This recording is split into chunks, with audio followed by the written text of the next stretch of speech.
Welcome back, you guys. I'm now finally recording, so don't say anything stupid. Something stupid. Anything stupid. Evol, you get advantage on your next roll. Because at least you said anything, not something. Anyways, last time we played, you guys took a caravan to go to the Icewood Vale, right? And you guys are trying to find these bandits or just people that seem to ransack the wagon, steal some stuff, and let the wagon go.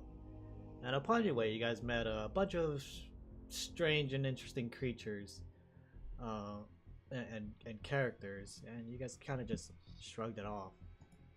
Let's see. Okay, Cat says he can't join us. He says everyone's yelling, so it's just us gonna be us. It should be fine though. I'll keep it going. So on your way, you guys finally got attacked. The whole caravan got toppled over by an earth elemental. A fight broke out, and you guys managed to seem victorious before the earth elemental grabbed the objects and burrowed into the ground and lost sight. Luckily, Evol, who casted Charm Person on one of these bandits, got all the information he really needed to know where the location of this bandit encampment is. You guys made your way through the forest that was adjacent to the bandit location, and where you found Quetzal, a druid. Wasn't he like a Dragonborn druid, right? Yeah. Yeah, Dragonborn druid. What color? I have it here somewhere. I know it. That one. 15-foot cube. So I think he's an orange.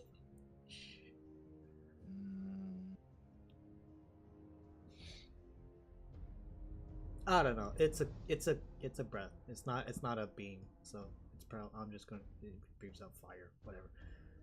But yeah. You guys aligned yourself with him and made your way through the forest, and where you guys came up to the encampment. At first glance, it didn't seem like nothing was wrong. You guys see waterfalls. It seemed like nothing in this area has been touched, until one of you realized that something's not right, and it was shrouded in an illusionary magic. You guys tried to dispel it, but nothing was to avail. The spell was too grand for Evol to do it.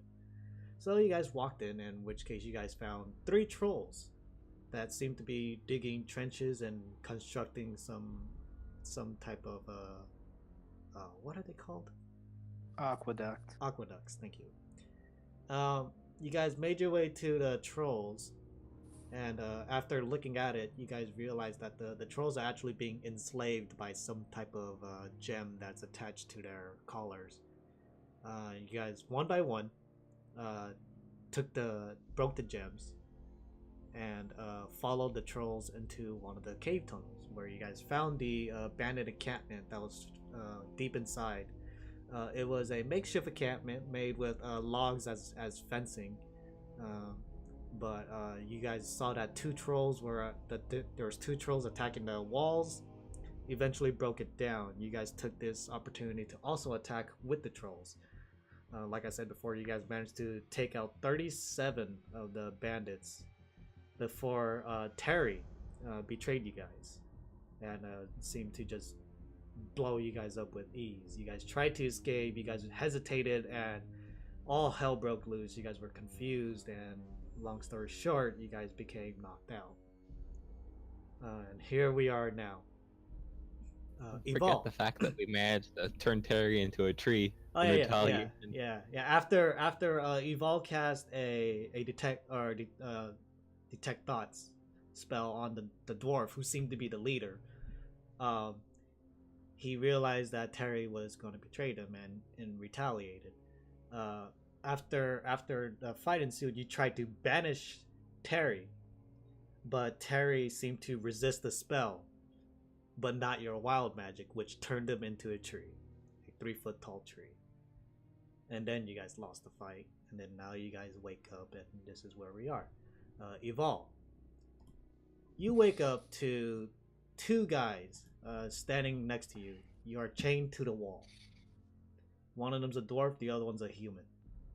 Both male. The human kind of like pats your face and kind of like cups your face and everything. And he's like, "Huh, seems like the little one's waking up." He's like, "Good."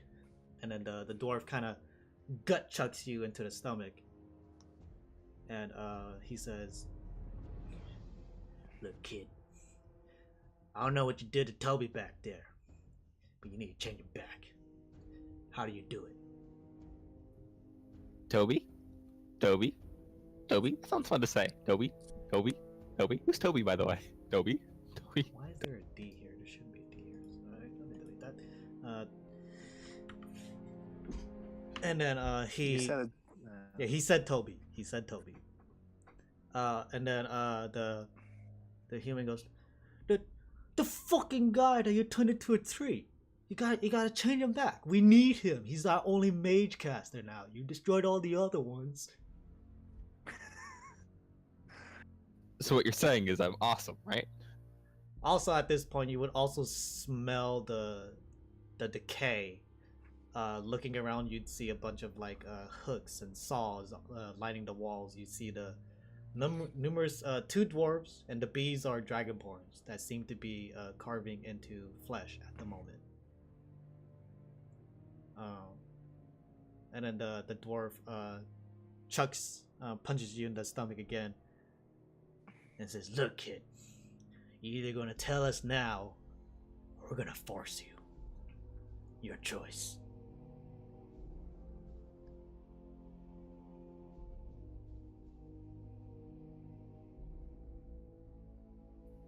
Wait, how many bandits were left, or do I know in character? You don't know in character. Okay, I'll just say randomly. Okay, you need 20 people to dance around counterclockwise for 3 days, and he'll turn back just fine. It's a security measure. Make a deception check. Let's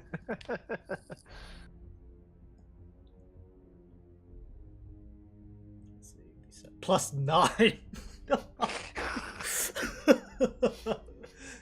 You should have taken friends as a cantrip. Oh shit! Why he has Tides of Chaos? If you want to use that too. And Tides of Chaos, sure, that works. Okay, so roll 2d20s +9, and they have to roll insight. That is 28. 28. Jesus.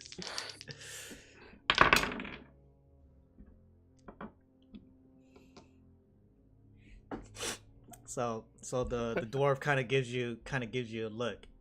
And he's like, 20 people, huh? He's 20 people. You ain't lying? If you're lying, you're gonna be one of those guys on the table right there. Alright. His face says he's telling the truth.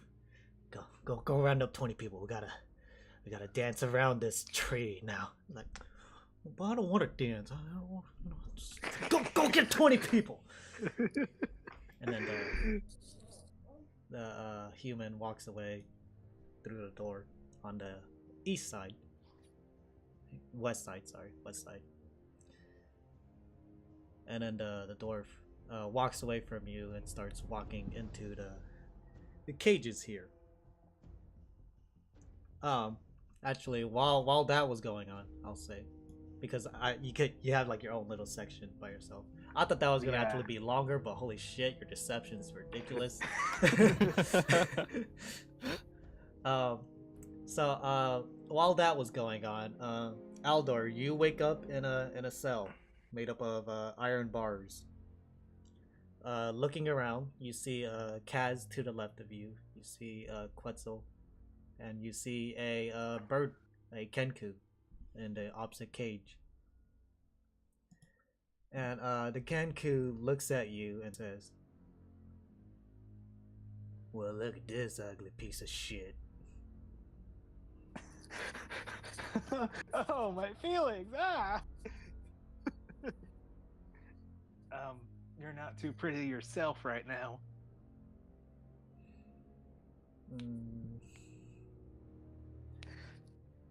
Don't even think about busting out again. Again, I haven't even tried once.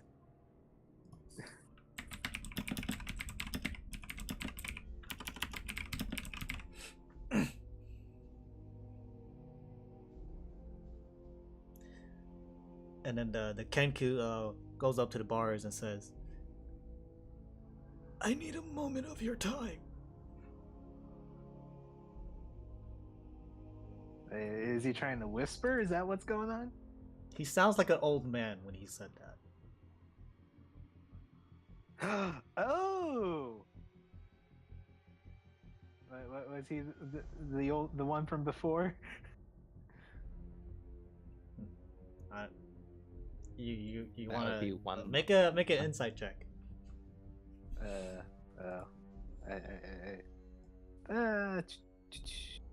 Plus 7. Heck yeah. 21. It's not the same old man that gave you that collar. Is that an identical one? He sounds a lot like the father at the church that you rescued. Now that he's really old, Just like him, that is him. it's pretty identical. Father? Let's see. You just said father.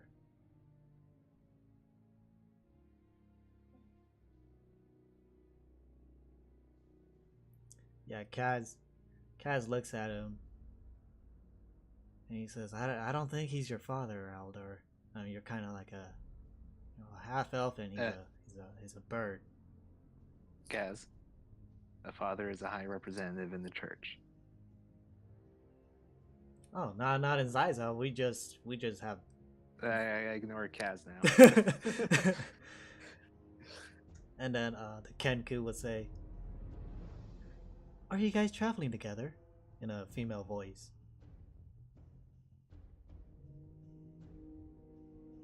Seems like a doppelganger. Let's see if Quetzal knows. Quetzal would say, "Oh, yeah, I've seen these creatures before." And Well, dude, well, they mimic, and then the Kenku goes, they mimic. okay, this is weird. Okay, this is weird. Yeah, and it does repeat that.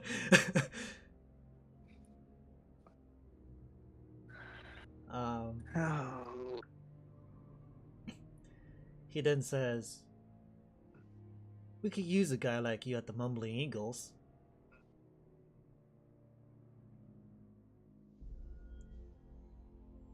Okay, I'm not sure whether I should keep replying to see if I can figure out information, because this seems a little redundant at this point already.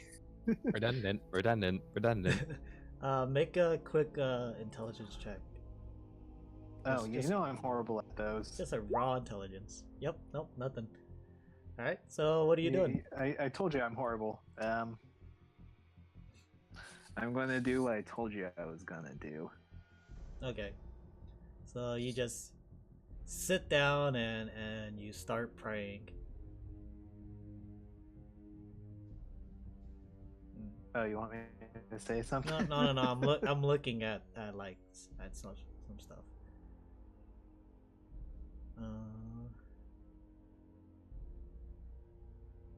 Let's see. And he says in the same voice that he said prior, "Think about it," because he thinks you're thinking now. All right, so you sit and pray, Well, you have no symbol. Looking on you, you just have your normal clothing that you had prior, just no armor.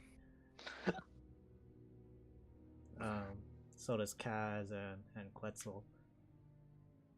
And then Kaz goes, "Hey, Quetzal, can you get us out or something?"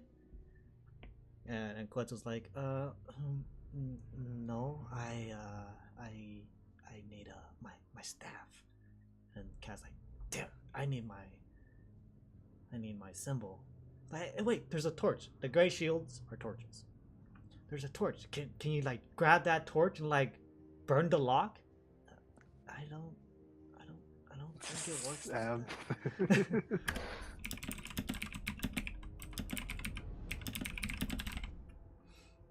All right. So how long are you gonna pray? I guess until I'm really interrupted, I guess. Okay. A dwarf walks in eventually after about like 10 minutes. A dwarf walks in, and then the dwarf says, "Well, it's good to see that all of you are awake now." And then the Kenku goes, "Well, look at this ugly piece of shit." And then the dwarf's like, "Oh, ha ha ha, copy everything I say." And then the Kenku leans up against the cage and says, "Hey, do you think it tastes like chicken?" And then the dwarf's like, "I do believe you taste like chicken." And then the dwarf comes down and talks to you, since you're the only player right now, and says, "So, we got your buddy out there, the little kid of yours. If you don't tell us why you came here, I'm gonna kill that kid and eat him in front of you." I very calmly get up from my crisscross applesauce position. I go up to the bars. I look him sternly in the eye. I say, "You lay one finger on him, I will not only slit your throat, I will slit every throat I can find in this place."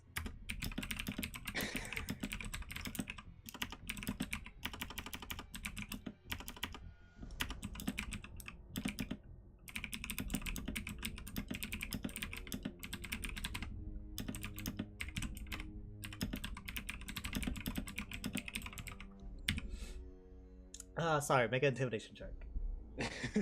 Are you Is it? Let's see. +3. 12. Damn it.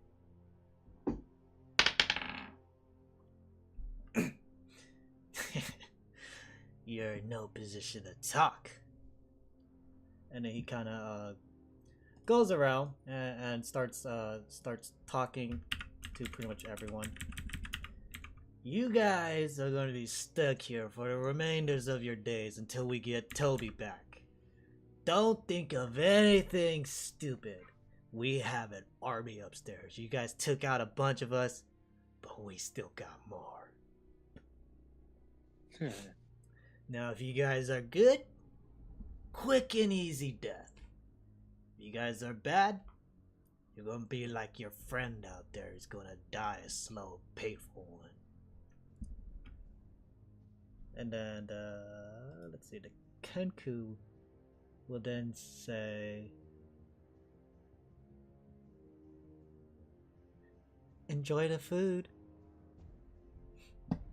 And then, the dwarf's like, "Yeah, I will," and walks away. He comes back to you, Evol. Alright. Alright. And then he takes out a dagger and actually will stab into your stomach for 6 points of piercing damage.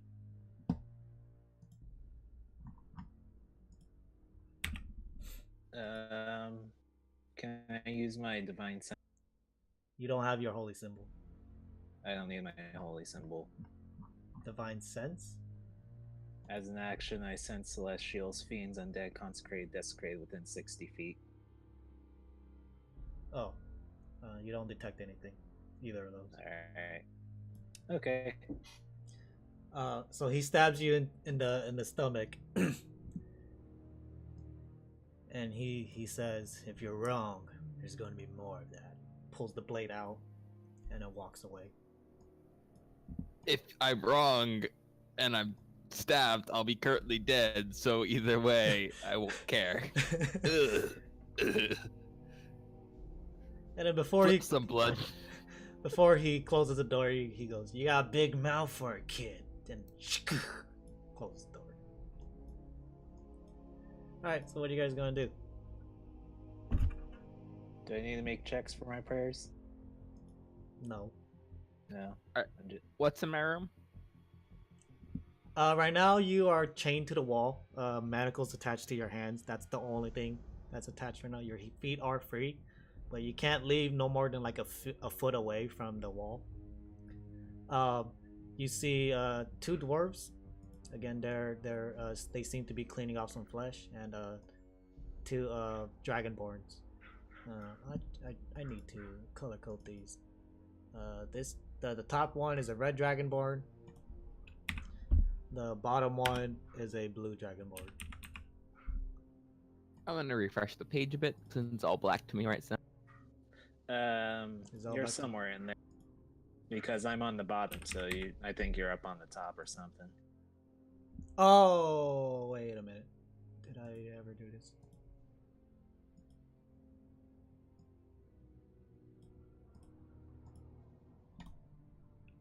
Oh. Give him dark vision. Oh, right, I'm half elf. Do I have dark vision? Yeah, you do have dark vision. 30 feet. But you should still be able to see this whole room, because I'm pretty sure Chris can. Right? I can see people around me. Oh. Oh yeah, that's right. Yeah, that's right. So yeah, you should be at the top of the page. There should be a light source. I'll use a ruler to show where you are. And if you still can't see, I'm gonna try to do some. So in the upper right corner, right next to the chat log, there's a slider. That's your zoom. So if you pull that all the way down, it's out. If you put it all the way up, it zooms in. So if you zoom all the way out, you should be able to see where you are. I can see where I am now in the upper right corner. Okay. Okay. Let's see. Let's see.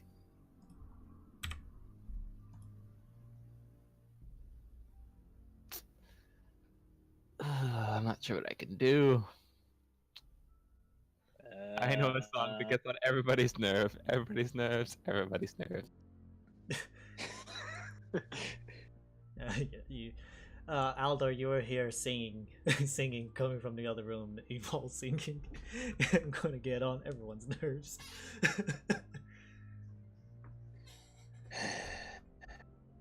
Because I'm trying to think what we can. You said these are iron bars. Mm-hmm.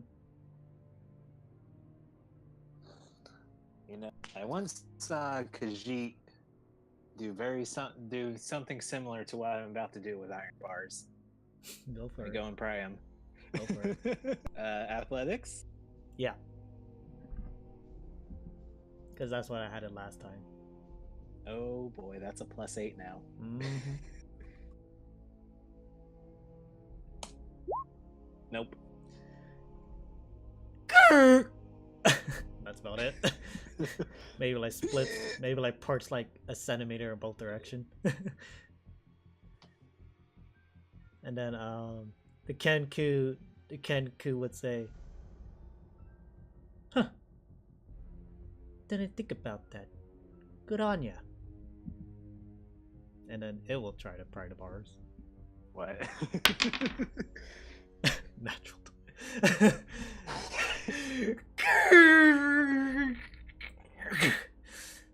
And it plops its head through, and then slowly makes its way out. Okay. And then the Kenku would say,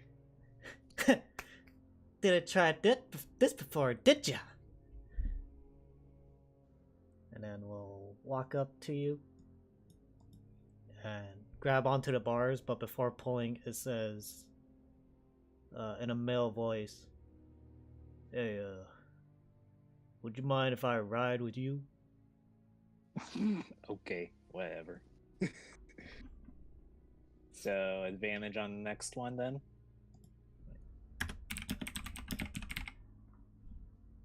If you're helping, yeah.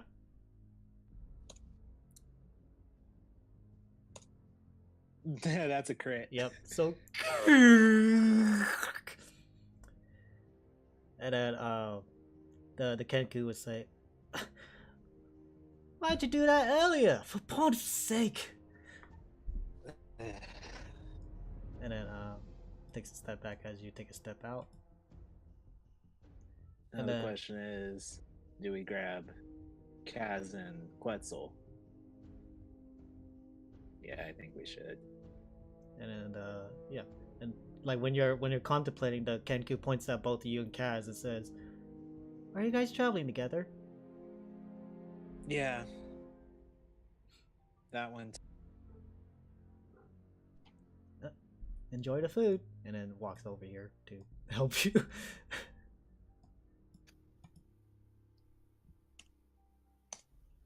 Can I try casting Ray of Frost on my manacles? Let me see.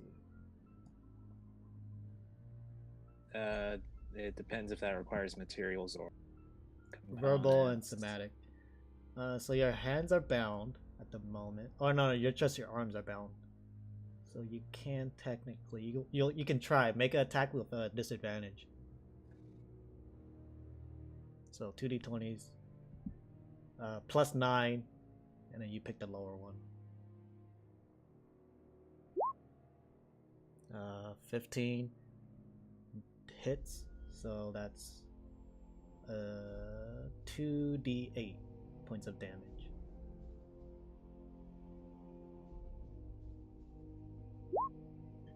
Okay, so with your left hand, you write the Samotics in the air, and then make the hand gestures, and you point at your right hand, and you aim, and just you get like a little bit on the palm of your hand, but like most of it hits the manacle, but like you try budging it and it's still holding strong, but you do feel like a little bit of leeway.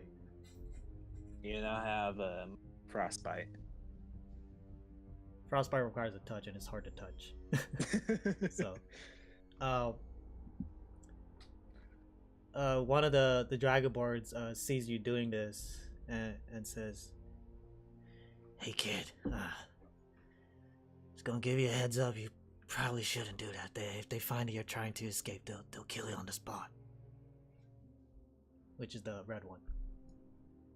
Look at the gut wound. Look back at the Dragonborn.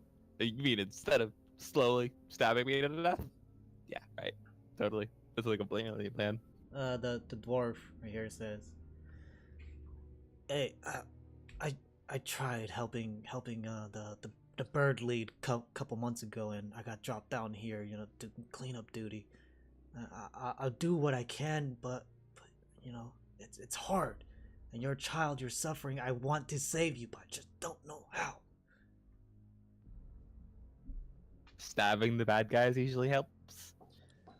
Yeah. Make a quick insight check.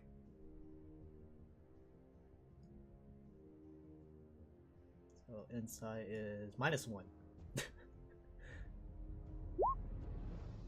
I can lie for days, but I can't read people. So you kind of get the understanding that these people down here are kind of scared. You're kind of getting that reading in the room that they're scared. Other than that, you don't know of what, but they're scared. Kaz walks out as the Kenku steps aside.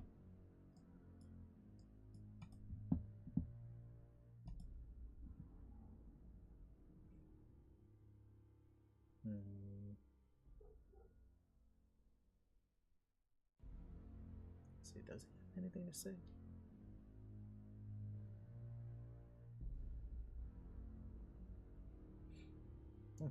He'll turn around and speak in an old man voice as he grabs onto one of the bars and says, I only need a moment of your time.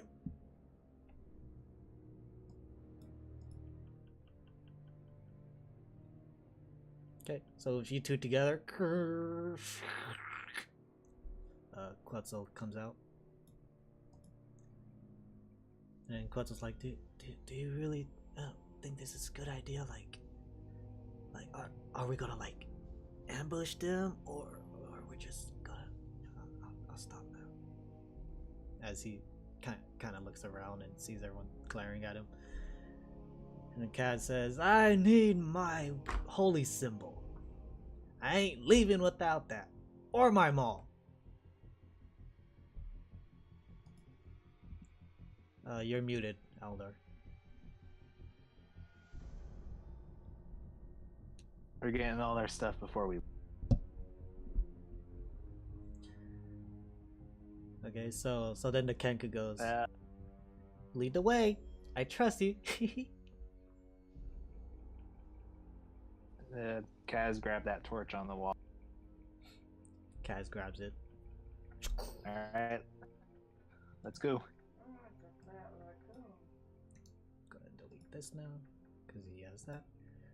Alright, so you guys walk, and before you turn the corner, you would see the dwarf carving into the skeleton. Sneaky. Make a stealth check. Without disadvantage. Hell yeah. Finally! 12. We do have a torch. No, Kaz has the torch. This is Kaz just has you. the This is torch. just you. Oh, okay. So sneaky. Yeah. The dwarf goes, oh, hey! Your friends, they broke out. Oh, okay. So no more sneaky. And Kaz comes out like, what? Aren't you guys supposed to be the bad guys? Why are you helping us? And then they're just like, look, we didn't mean for all of this to happen. We just wanted a place to stay, you know. Hold on, I'm about to stay. Jesus. Yeah, just wanted a place to stay.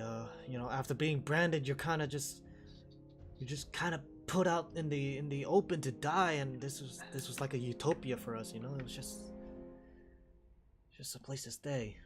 And then the Dragonborn's like, yeah, man, like, ooh, once you get branded, you know, everyone just looks down on you. They kick you out of the bars. They toss food on you like you're garbage. And here they treat you like a person, at least. Oh boy, I hear we need some political reform within this camp. And then this dwarf would say, the bird's out again. Okay, so we don't know where Amok is, but hey, we did hear him. And then the bird nods. I assume Aval's somewhere in the room. He falls across. Yeah, it's. Okay. Oh, yeah. I know a song that gets on everyone's nerves. So you can't see the torches. No.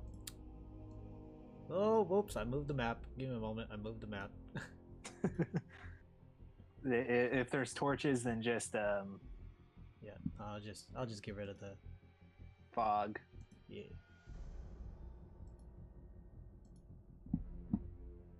There we go. Yeah.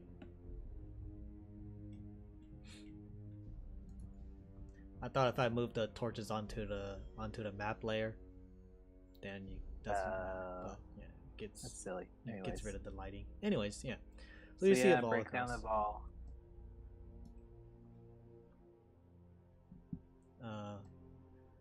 Bird will come help you. Hey, Bird walks Oh. walks over and says, you said help. "Yeah, yeah." Bird walks over and says, "I just came to say hi," and then helps Hi. helps with breaking you out. The bird grabs the frozen side, and like he see that he kind of like twitches a bit because like he wasn't expecting it to be so cold, and then eventually you guys just force it, just bending the chains, and then just eventually getting him off. But the chains are still You'd dangling think the on coldness his arm. would make it more fragile. It did. Like On one side. like you guys needed a 16 to break out, and yeah, so the first one would have failed, but yeah, it dropped it down from 18 to 16 because of the cold. But you're free now. Nice. Yeah, so. Alright. Who are the leaders? We'll kill them. You guys reinstate somebody that you can trust. No cannibalism. They say I hear farming works really good for food. It's hard in the cold, though. Amaka and Toby, they're the leaders. They're the ones that talked to the higher ups and started this place. Alright, so as far as Toby was turned into a tree, and Amak was the dwarf that was just here. Which alright. they're not here. Don't look over here. They're not over here. What's over there? Yeah. Alright. I was not expecting you guys to break out so quickly. But yeah. I did my prayer for 10 minutes. Maybe she heard me. Maybe she didn't. Oh well. She finally stopped laughing at you and you go, oh, might as well get him free for the next. So after Evolve finally gets free, the Kenku looks at Evolve, holds out its hand, and says, "That would be 3 silver."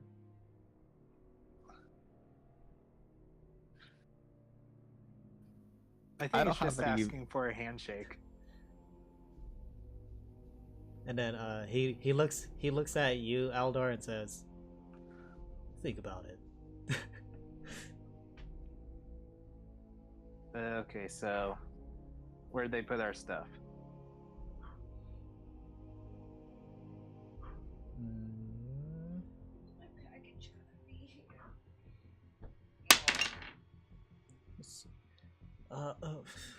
We don't know.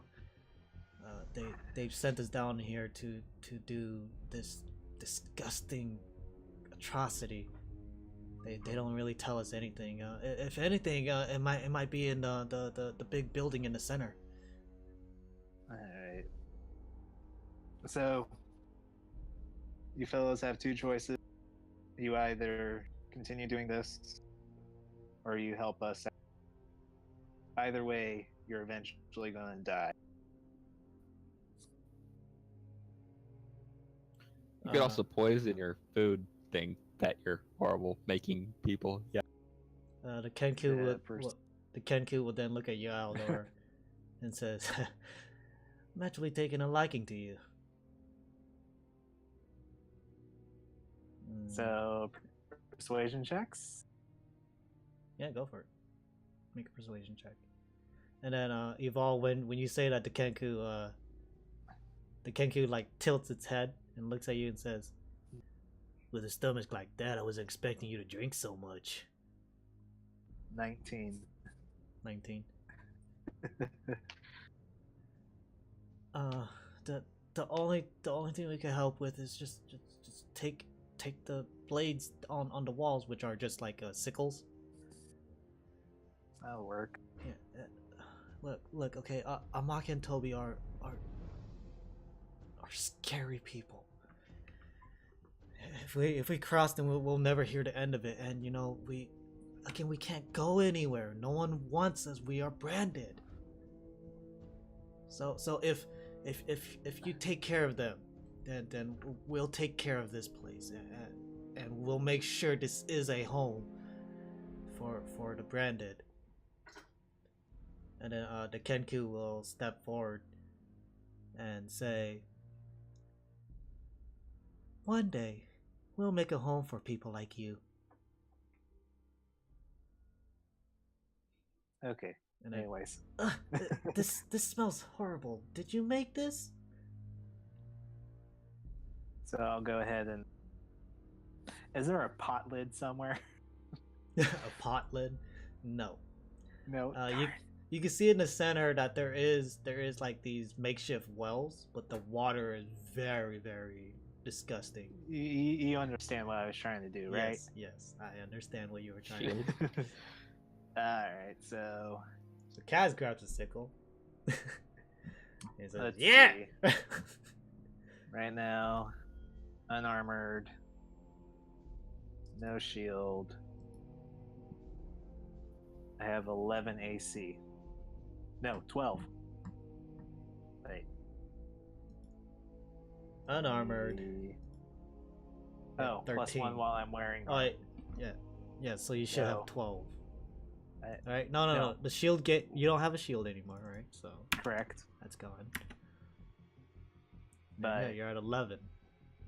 fighting, defense fighting style is while I'm wearing armor. Yeah, Ooh. you're at 11. Aldor, Evol's always been unarmed. Evol, are you grabbing a sickle? Sure, yeah. If it was Scythe, I'd around screaming that I was death, but too bad. Guy. I mean, you were for a week. That's a different story, but anyways, yeah. Kaz is also unarmored. People didn't realize I was a real person that day. With no shield. Dang, he has 11. Fucking, oh my god. I'll grab 2 sickles. You got 2? Okay. So it's a bonus action to attack with the second sickle since you don't have 2 weapon Yes. fighting. Yes.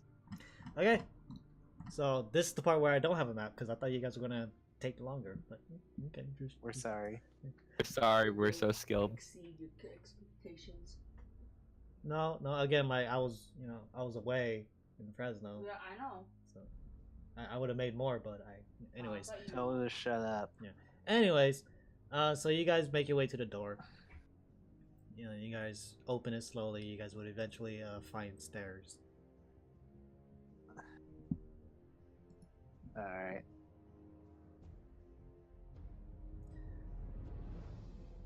And then the Kenku would then say, "We could use a guy like you at the Mumbling Eagles."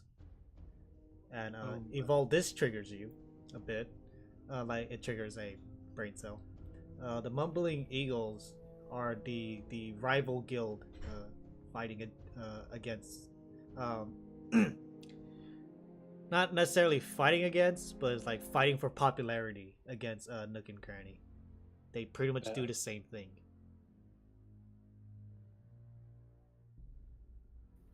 Anyways. Yeah, just wanna... Alright. Brain cell, yeah. With my below average intelligence character. Yeah. It's because Let's go. it's because you've been around the city. That's why I told you that. Okay, so you guys go. You guys Yeah, climb we're up the going. stairs. Are you stealthing? Yes. Okay, stealth checks all around. Quetzal needs material for pass without a trace, doesn't he? Dirt. Dirt. We got dirt. Yep. Oh, focus, druid. Yep. Duh. Yep. Roll or PR. Let's see. I got Kaz, Quetzal, and the birds. 16. Okay. Kaz, Quetzal, bird. Okay. Okay.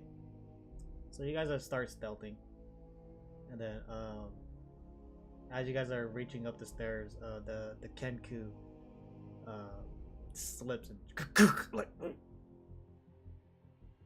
and you guys hold still for a moment, breathing in the tension Bum bum. before nothing. Okay, keep going. So you guys climb up. You guys will eventually reach an area, because I don't have this, so I'm just telling you guys. You guys would eventually reach an area that opens up, and you would see like you are kind of in like a storage area. Looking around, you see just a bunch of like blankets, various cloths, and leathers, but nothing that seems weaponry. More like just like furniture. So we couldn't use that leather as leather armor? No. Okay. How naked are we currently? You just have your bare clothing. You used to have the same clothing that you had coming in, but now there's a stab wound and various other burn marks. Can I use the cloth and all that stuff to wrap the wound? Yeah, that's fine. How Make much a damage? make a quick How much medicine. damage did you take? Make a quick I medicine. check. took 6 damage, which is about 1/10 of my HP. I pat his wound with lay on hands. Okay, for 6 points. Okay, so as you are clothing yourself, Aldor reaches over and touches you and then heals you. Of course, non-inappropriately. Mm-hmm. And then, Normally I'd be complaining about you touching me inappropriately, but thank you. and then the Kenku go, "Why'd you do that earlier? For Pontiff's sake!" Never mind. Alright, let's continue on. Yeah, so you guys go to the door, and you guys slowly creak it open, and now I can bring you guys to back onto the mainland. Heck yeah. You guys are in here. Oh, so each of these brown things is a building. Yes. No one's dancing? How sad. Oh, right. Wait, sorry. You're right. 20 people. I wasn't expecting you to actually say that, okay? So 20 people. let's see. Give me a moment. I have exact numbers of how many are here, so let me see.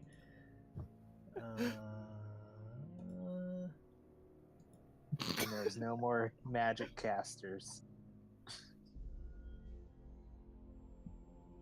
Okay. So that would mean, yeah, there's no more magic casters. So it's just a bunch of humans and dwarves. No more elves? Nope. You'd be surprised how often elves break the law. See, 1, 2, 3, 4, 5, 6, 7, 8, 9.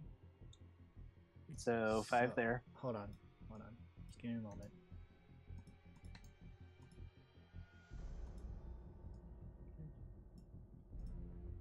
Why'd I have to say 20? Because it was the best 4, number. 5, 6. Right. 1, 2, 3, 4, 8. No, 7. So 4 more. 9, 10, 11, 12, 13, 14, 15, 16. 4 more. Oops, selected. And there'll be another here. Alright, that's what you see.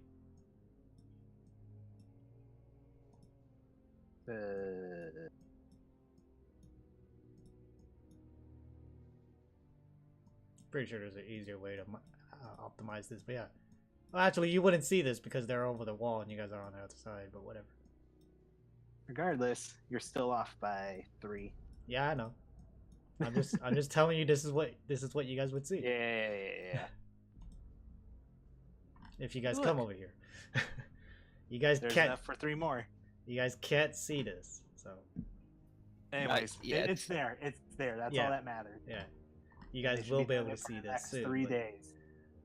So by the time we find our stuff within the next hour, he can drop a sleet storm on them. You guys will see a large bonfire in the center. You guys will see that this door is open.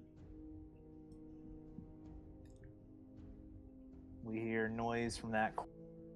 What sounds like frantic footsteps and complaining. Yep.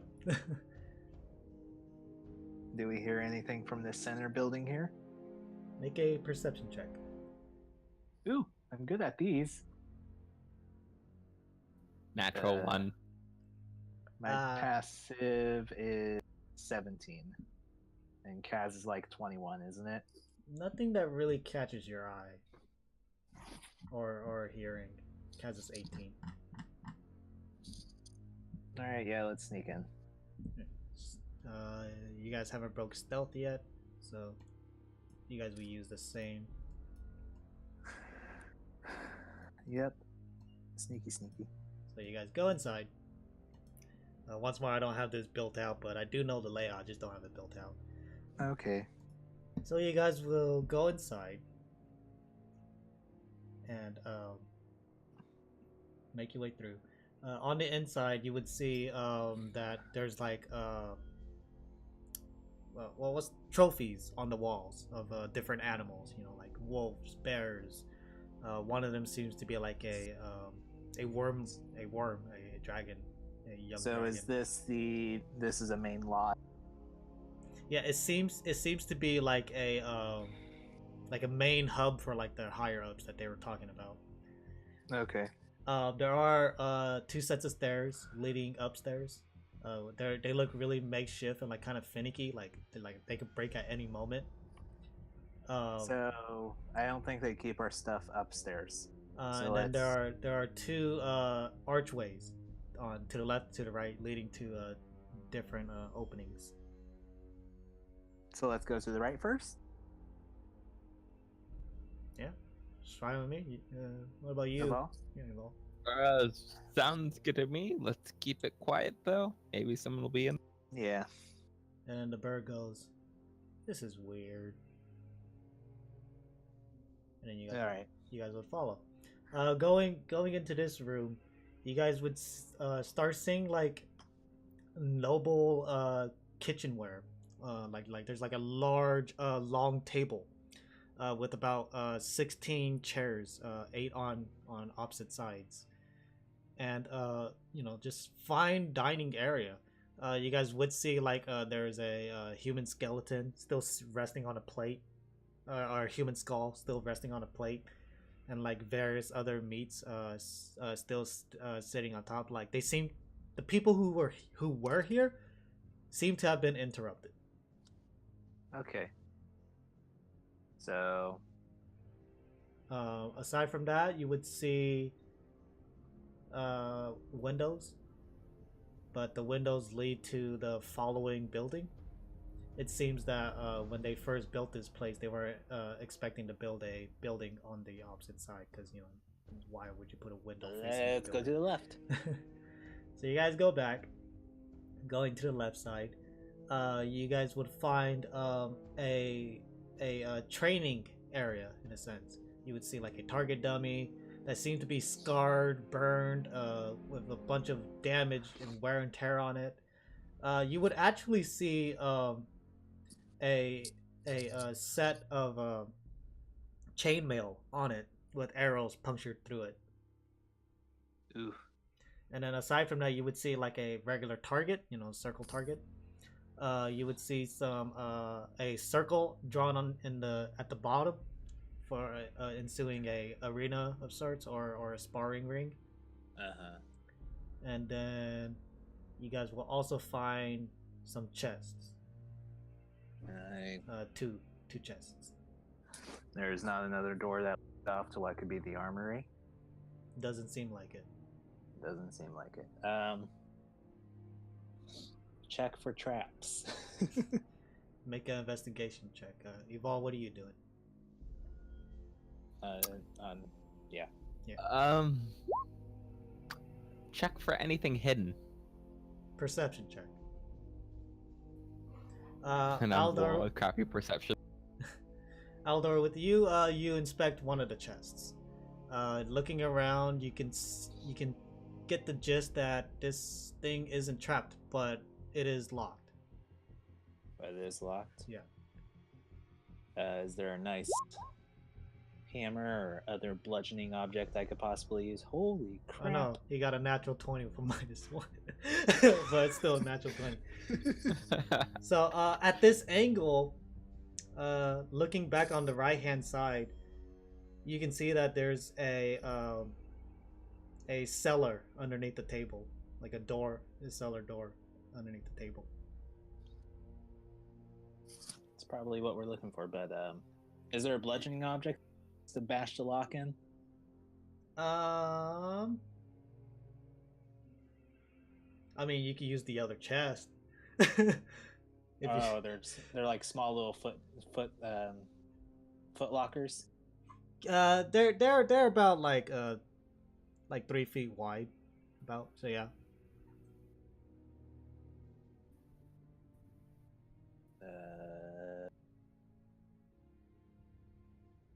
And like they're sitting on top of like a makeshift desk that has like no drawers or anything. Yeah. So you pick up one of the chests. You just start slamming. Gah! Gah! Gah! Her really loud. And then the Kenku would say, "Ugh, this smells horrible. Did you make this?" And then Kaz's like, "Is there anything else you can say?" And then the Kenku looks back, "Is there anything else you can say?" The Kaz just, "Oh, good." But eventually, in about like 5 minutes, you get it open. And then you flip it open, and you see a bunch of arrows. Oh, wonderful. Maybe this would be helpful for another character, but not Aldor. Yep. I'm sorry. Yeah. Oh, that one happened quicker. So you close it, put the chest down, pick up the other chest, and this one, having the rage of finding nothing, you slam you slam into this one, and this one opens up, and you see an interesting set of wooden what is it, bars attached with some type of cloth. And sometimes Are these nunchucks? No. No. It looks to be like several bars, wooden bars, wrapped with a cloth, and like it seems to be some type of contraption when you take it out. Investigation. Yeah. I guess the same for me. I got no clue. Yep. Go ahead, roll. Evolve. Investigation. It doesn't matter what my addition is. Kaz, what this?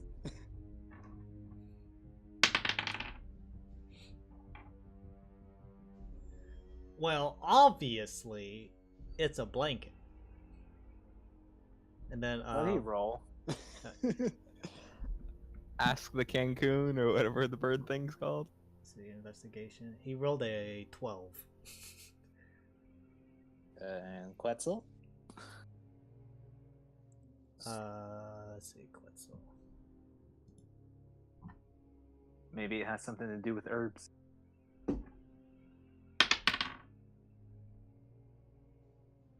I don't want to get the wrong answer. What did he roll? He got a 6. You're going to have to draw shit out for us. But after fiddling with it, you guys lay it down on the ground, and it looks to be some type of contraption with a wingspan. It's a glider. Woo. Okay, well, yeah, fold it back up however we got it in. Are there any packs around? Packs? Backpacks? Backpacks? No. Things that store things. No. No. Well, we're going to look suspicious as heck carrying it around. About how big is it? The wingspan is 10 feet. Wings, folded up. Folded up, it takes up about like 3 feet. Maybe we should come back for it when we have our stuff, like that fancy bag thing that stores. Yeah, put it back in the chest and close the lid. But anyways, hey, look, there's a cellar. So you guys go to the cellar. You guys open it up, and with your dark vision, you can see that there's a ladder going down, and there is a bottom, roughly around like 20 or so feet under. I'll go down first. Okay, so you go down first. The Kenku will follow. Evolve will follow next, and then Kaz grabs Evolve and says, "No, me next," and crawls down. Fine then, jerk. Of all, you have to respect your elders. Grandpa cannot see in the dark. So that means I can laugh at him. Make stealth checks again, because you guys are stealthing. I'm assuming, because you guys are smarter than that. Yes. Yes. On a good day. On a That's good 17. day. Yeah.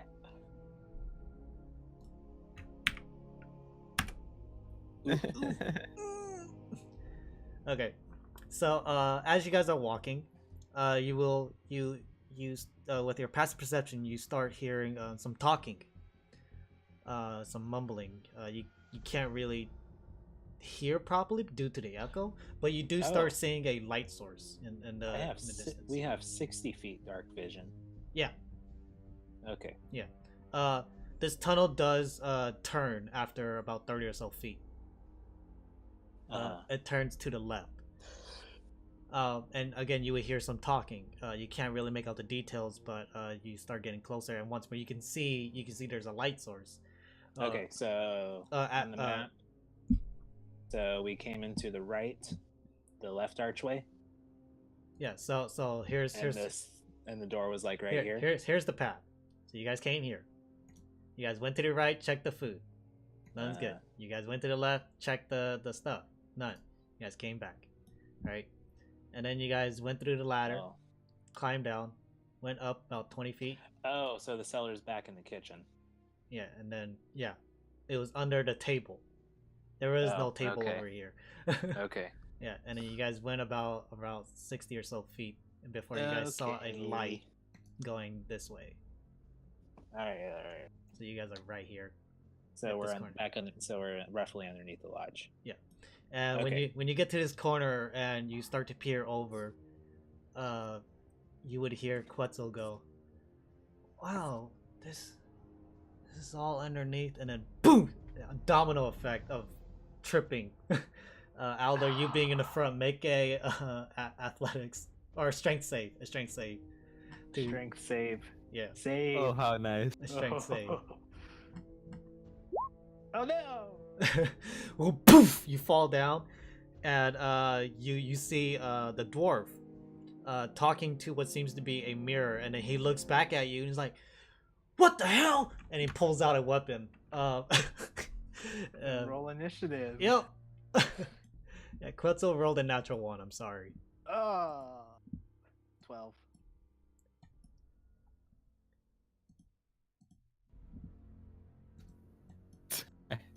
Okay, and then there's a Kenku. And then Evol's limited on the spells he can cast. Yep. I ain't got no armor.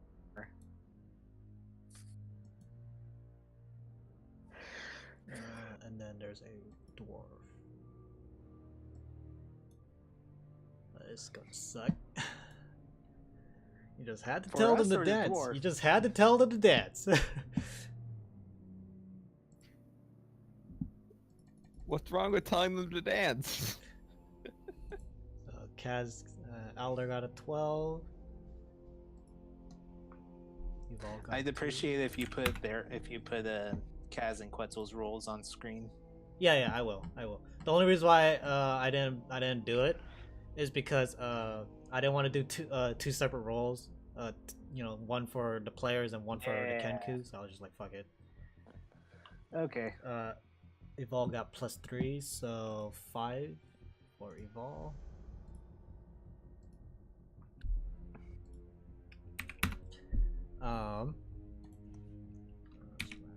R to the 20 for first one's Kaz, second one's Quetzal.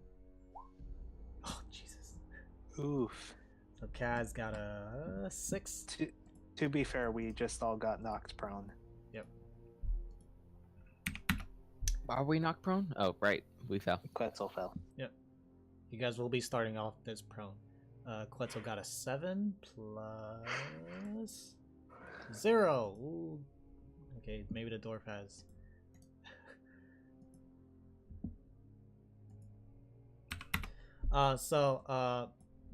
Looking at this area now. I could draw a bit. Black one.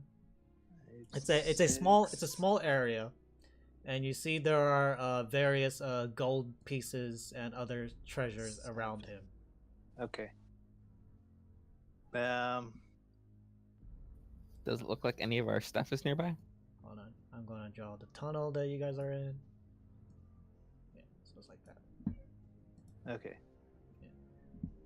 So it was Aldor who fell, and then And you were Quetzal. saying I could do my spells since we leveled up again, right? Yeah. Alright. Kenku was before Kaz. Oh no, So- Quetzal was in the back. Quetzal was in the back. So it'll be like this. This would be a lot more terrifying if there wasn't just one guy.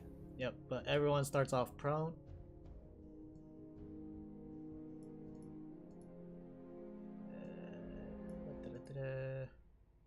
I also got a roll for the Kenku and Aldor. So the dwarf.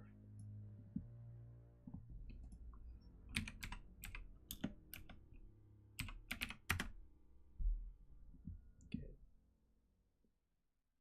Kenku got a 13, and the dwarf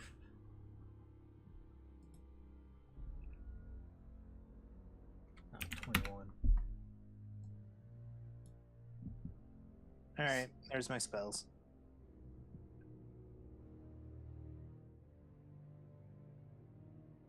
Okay. So the dwarf will take its action to deactivate the mirror that he was talking to, and then will pull out his or he already had his blades out.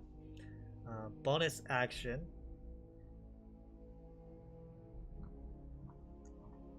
He will cast Hexblade Curse on you, Aldar, since you're the first one. Oh, okay. So let's see. Compel Duel. No longer have command. Shield of Faith. No longer have Heroism or Searing Smite. And then second level is Aid, Find Steed, Laceration, Locate Object, Find Steed, Aid, and Lesser Restoration. Third level is Aura Vitality. That's it. Yep. Okay. So Hexblade's Curse on Aldar, and then we'll run this way. As far as you guys know, this is where he is. I can see him. Okay, he's rummaging through his treasure right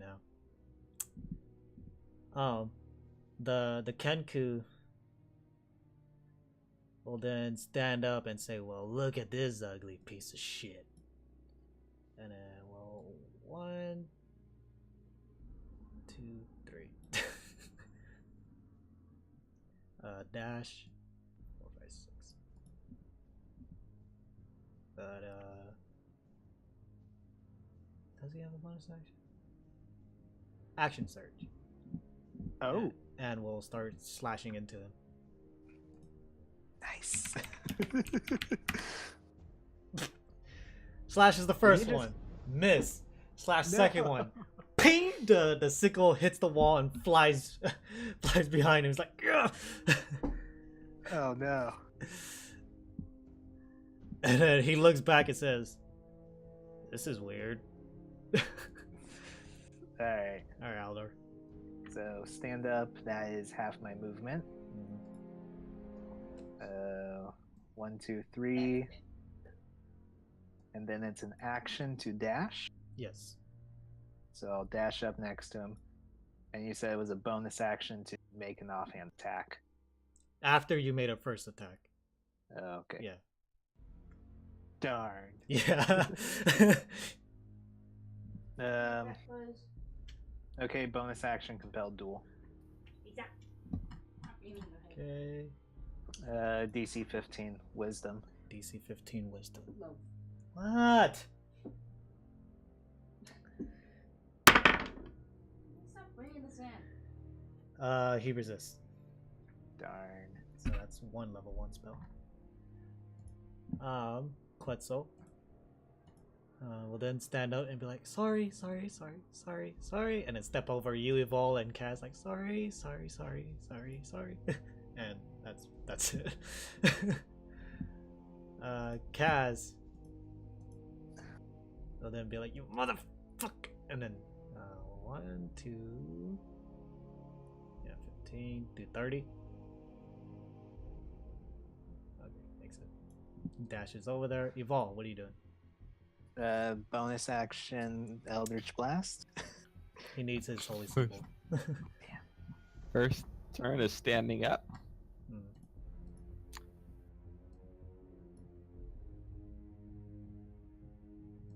15 feet. I mean, because that right there is 15 feet. But right there is 15 feet. But this is 15 feet. And that's another 5 feet. Well, the thing is that if he was to come here, he would have to go here first and then go there, but that would be 20. Yeah. Anyways, it's that it's 15 to get there. It's his turn. Just let him go.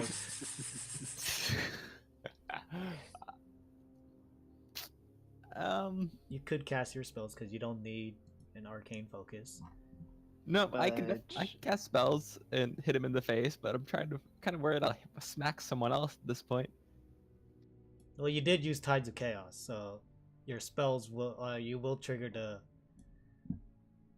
board if you cast anything higher than a cantrip.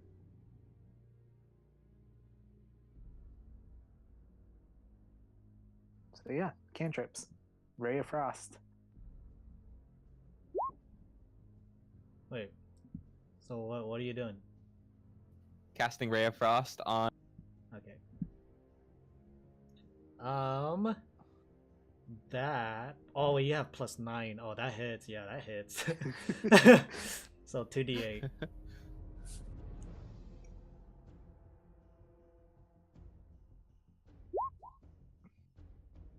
$10 points of damage. And he'll be like, ah, damn it! Is that it? And can I use perception to see if there's anything that we can use in this room? Sure. Make a roll.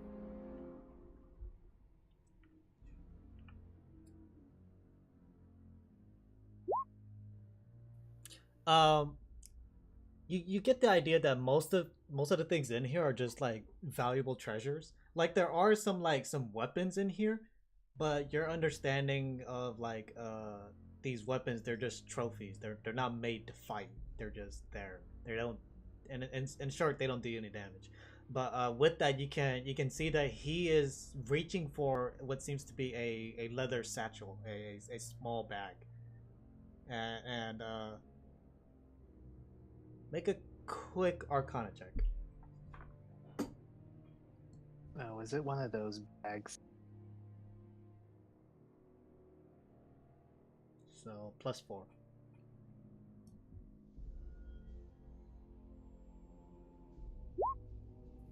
No idea. I'm really bad at this Arcana thing. You have no idea what it is. Yeah, it's definitely not a bag of holding. Nope, not at all. I have the strangest feeling you should grab that bag right now. Oh, it's this one. Okay, so he reaches into the bag.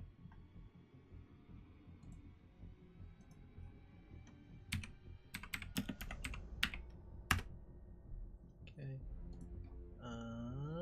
Let's see. Okay, as an action? Yeah, as an action. Okay. So, oh god. What is this? Give me a moment. I don't know what this is. Okay, so he reaches into the bag, and he pulls out a small dog plushie, and then he throws it, and as the dog flies through the air, it animates and turns into a mastiff. So Okay. he has a mastiff now.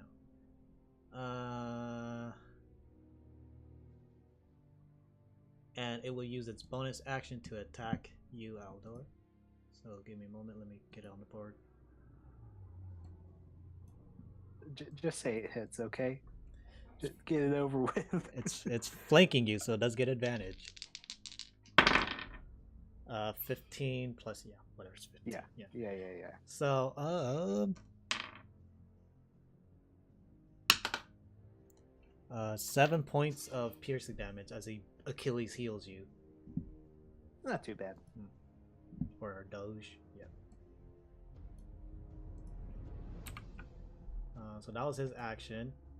He's gonna use. Oh wait! Oh damn! He has X-Blade Curse on you. But does he have any bonus actions? That's my question.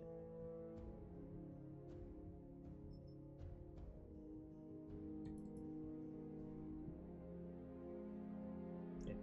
Bonus action. He's gonna. Isn't it a bonus action? Command that dog. Oh, attack? oh yeah, you're right. Well, I already did that. Huh? Well, I guess that's it. Yeah. The Kenku's turn. Yeah. Kenku's gonna do some unarmed attacks.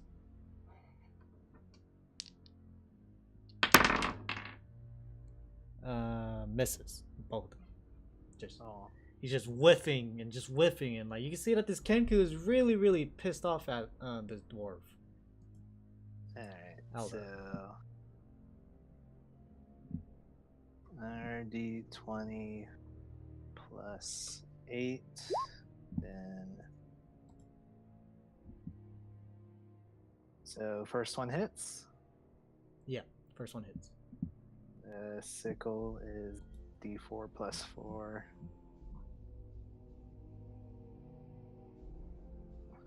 Plus 4.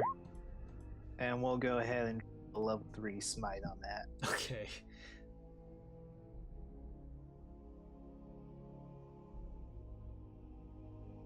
So, oh boy, let me reread smite. 1d8. Okay, deals 2d8, increases by 1 for each level above first.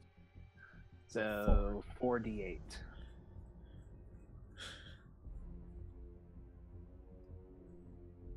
Oh, I need to put on some battle music. I thought it was quiet. So 8. Just the intense focus, drowning all the noise.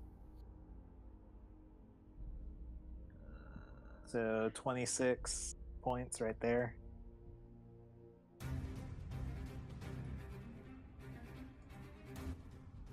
Okay, Second so attack. you already did your second attack. That was my bonus action attack. I have extra attack.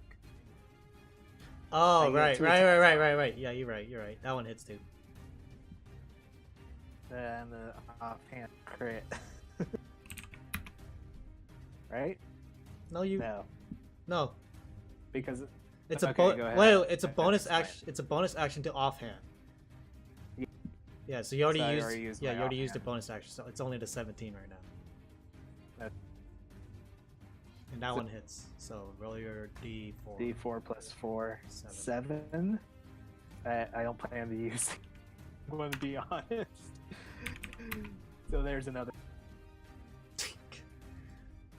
Okay. He's looking pretty beat up. Quetzal, well then. 1, 2, 3, 4, 5, 6. And he's gonna attack the dog and be like, sorry. 13 hits. Sorry, I should have been rolling on the screen. Oh, bonus action. Needs a arcane focus. It's a cantrip. Needs an arcane focus. Oof. Oh, deals 1 point of damage because My stats suck. Oh wait, but he's a druid. Oh, I fucked up. Should have wild shape. That's the one thing Curtis and I about after we finished that is that he could have wild shaped and gotten 45 extra HP. Yep. Yeah. So I But missed because that. he hadn't played druid. I missed that. So, Kaz will run onto the opposite side of the dwarf, and will swing into him with his sickle.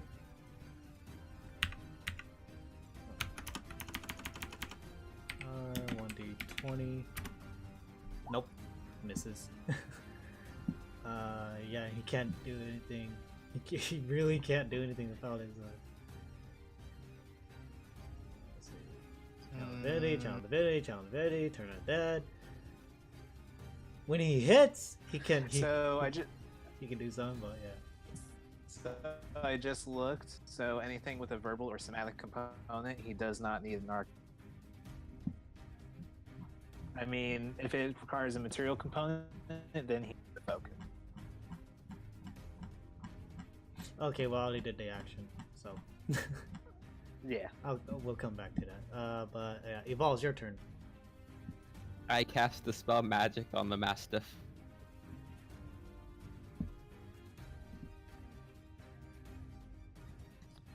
Okay. Fucker. I forgot to roll. Sorry. You don't have. Oh, yeah. Roll a d10. Roll a d10. And I accidentally refreshed. That's weird.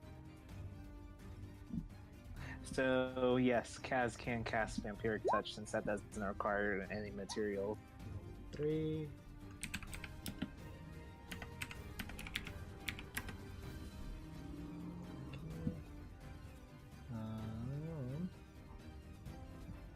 And as for the Dispel Magic, it was a low enough level to that you didn't need to roll. Yeah, that's why I said just. Oh, No. This is his wild magic. Oh, whatever. Okay, so as you cast the spell, the dog fizzles into an arcane dust, and dissipates into the air. And the temperature in this room starts decreasing. I'm ice cool. Yeah, you guys can start seeing your breath. Is that it? Is it something that we should? Anyway. Then I cast Ray of Frost on the bad guy. Okay, roll. But he just cast Dispel Magic, so he can't cantrip. Cantrip's a bonus action. Yeah, no, this is how I've always done it. No, That's why Kaz has always been able to We like. had this. Yeah, but we've had this discussion about cast a spell and then they fall by whatever. All I know is that it came up the other week.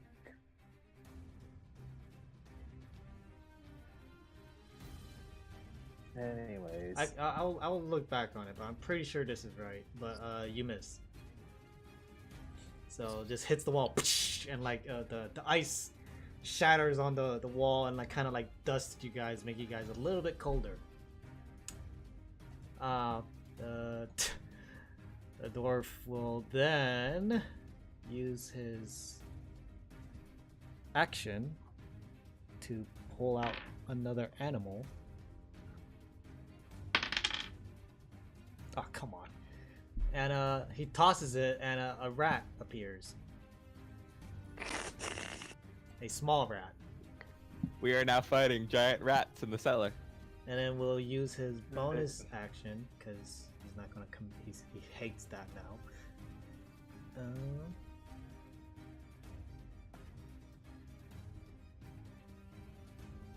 Cast Misty Step. Let's see, so okay, 30 feet.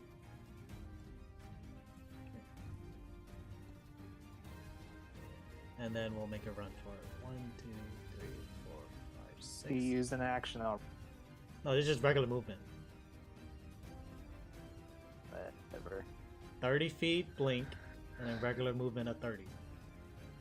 What? You just don't want us to kill your. Well, I mean, Evolve gets an attack of opportunity if you want to attack him with your melee weapon. A sickle. Of course I do. Yeah.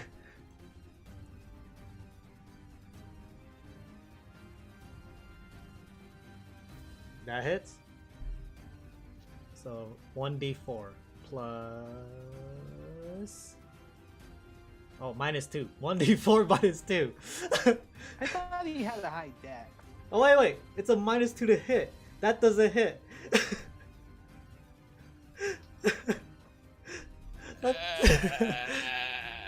But wouldn't the hit be the dex and the damage be the strength?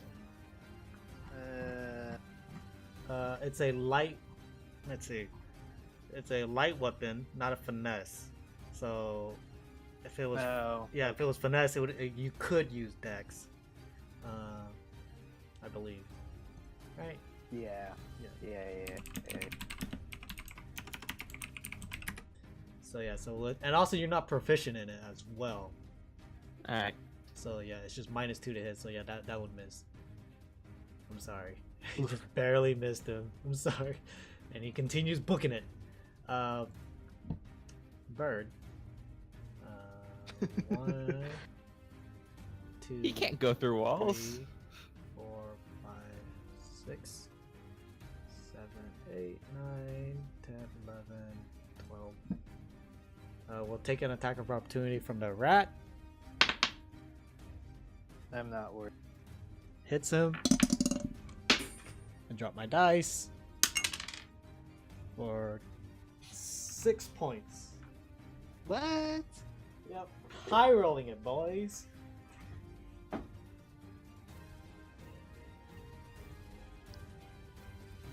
don't know. Oh, there it is.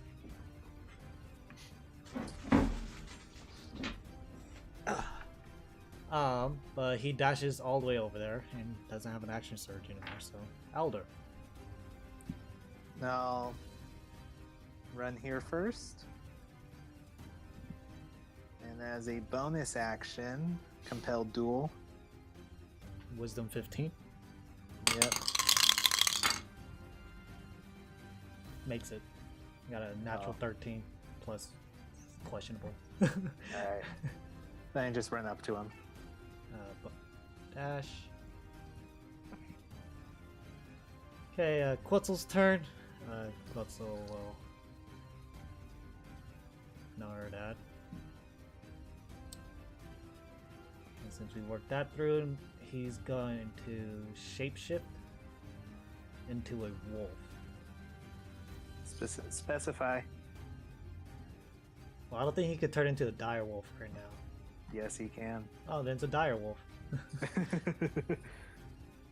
And that was an That's action 50 feet to of go. movement Oh, 50 feet of movement? for a dire wolf. He'll be right here. He would have used that action first and then run, chase. So that's it. though. We I know.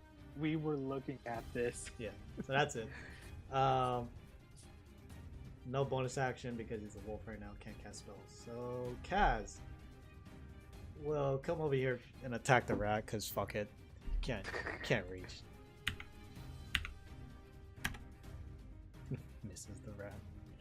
Ugh, Kaz. Wait, does he have Kaz. enough strength? Yeah, he hits it. Rat only has Okay. 1 HP. Okay. Okay, so rat's dead. Evolve. All right. So what exactly does force duel do?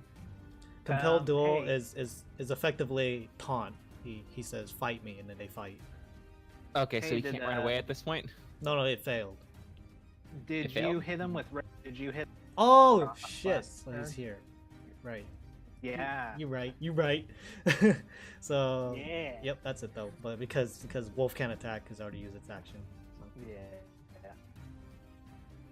All right. I was gonna say if it failed, then I was gonna cast banishment just so everyone can get over here and stop him. But It did fail. The compelled duel did fail. But we did surround him successfully. because you hit him with Ray of Frost. That reduces his movement. I forgot about that, so thank you for reminding me. Oh, right. That was the very reason I used Ray of Frost. Alright. I guess I'll cast Ray of Frost again, because Firebolt explodes and hurts people. Okay. You want to use Tides of Chaos or no? Because it's back active now since you used the... Yeah, might as well. Yep. Okay, so roll 2d20 plus 9.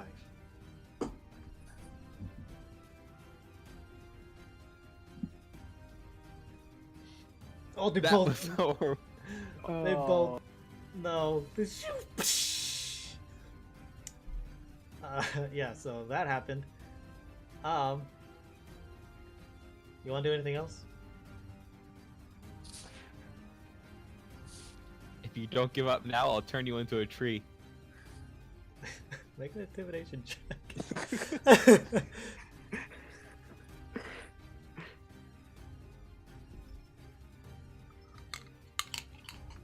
Let's see, intimidation plus 5. Here we go.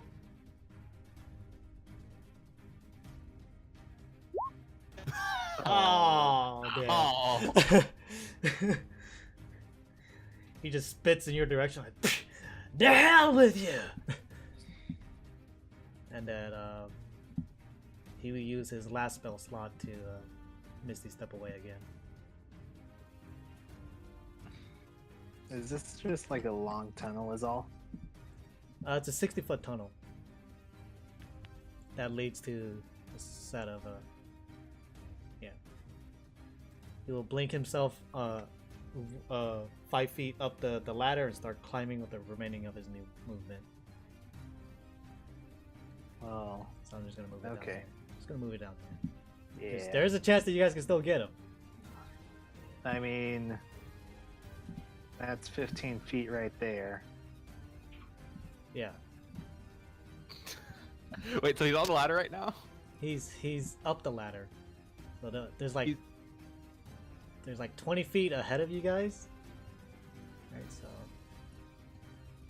But he's currently on the ladder, but he's way higher than we are. yes. Okay. I know what I'm doing my next turn. As he leaves, the temperature starts getting colder. What did you roll? You would hear Kaz say, "Oh, the gold's freezing over here." Kenku will then 1, 2, 3, 4, 5, 6, 7, 8.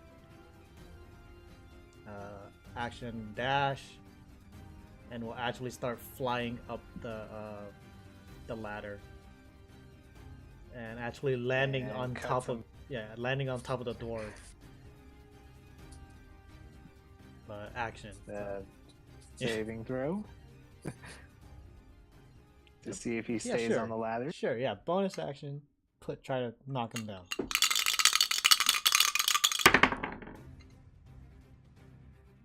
Oh, falls on the ground. Takes Yes. 3 points of bludgeoning damage as he fell.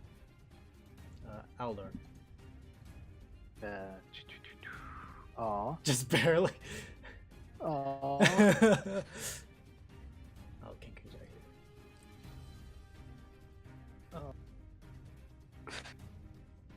here. Action to jump at him. And pin it. Okay, make a quick acrobatics for the jump to try to land on him perfectly. I don't care about taking.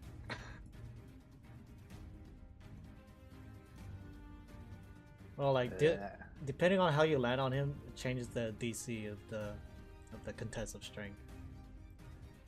Alright, fair enough. 14.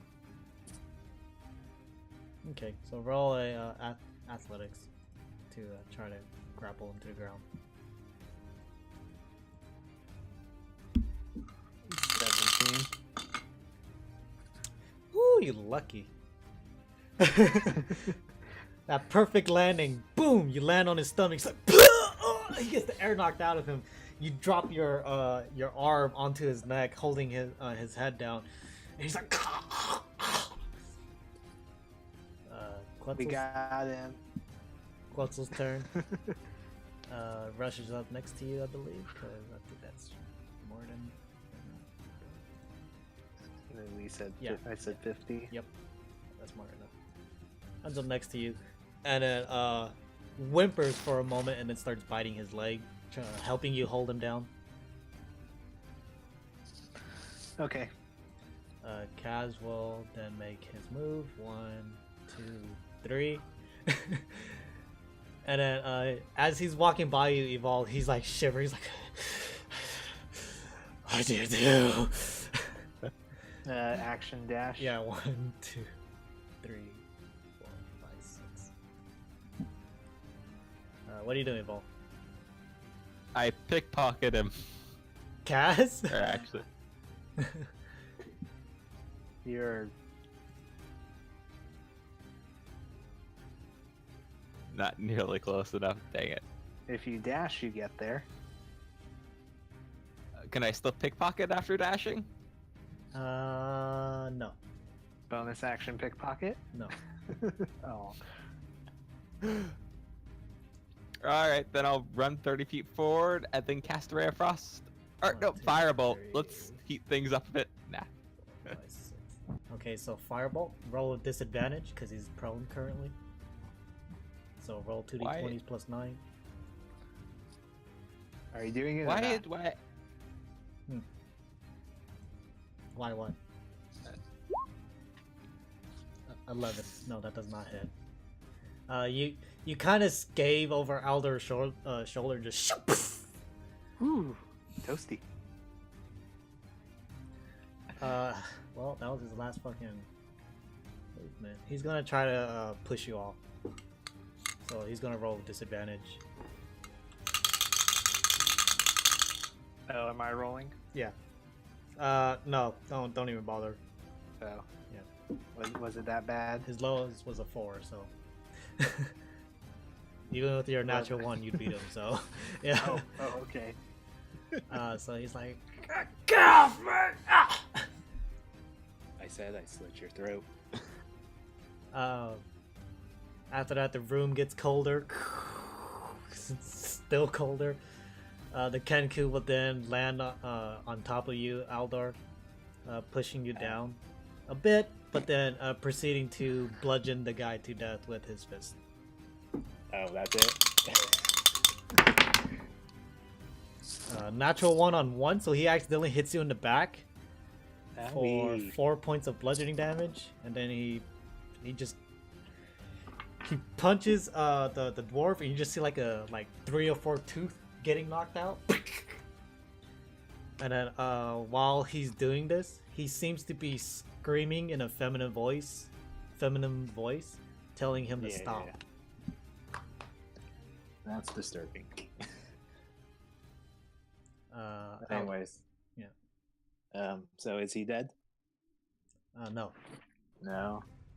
But yeah, I told you I'd slit your throat and then I kill him. Hey, roll. With advantage? Yeah. 27. Yep. That will finish it. You're So- really bad at this gathering information thing. Yep. So as you're on top of him, you're like, I told you I'd slit your throat. And it his blood squirts all over Aldor as the blood gushes out of him. There's a little bit of blood that slides on the walls, and then Aldor stands up.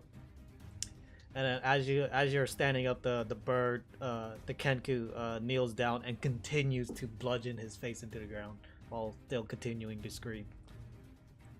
Say, what kind of armor is this guy wearing? This guy, he was wearing a chainmail. No, he was wearing studded leather. Sorry. Oh. Yeah. Okay, so give me a quick. What's happening? The Kenku is screaming No. in a feminine voice. Temperature dropping. Oh, the temperature is dropping. You guys are fucking cold. Actually, at this point, everyone make a Constitution saving throw. I shouldn't have said Hey, something. doesn't the fireball help a bit? No, it's a fire bolt. It's just like a stream of bolt. Fireball is a huge explosion. Fire bolt is a cantrip. unless you do that. Constitution save. So I failed the Constitution save. 12. What was the music I was using? Ah, this one. Where's your Constitution save, Evol? Oh, +1. Let me.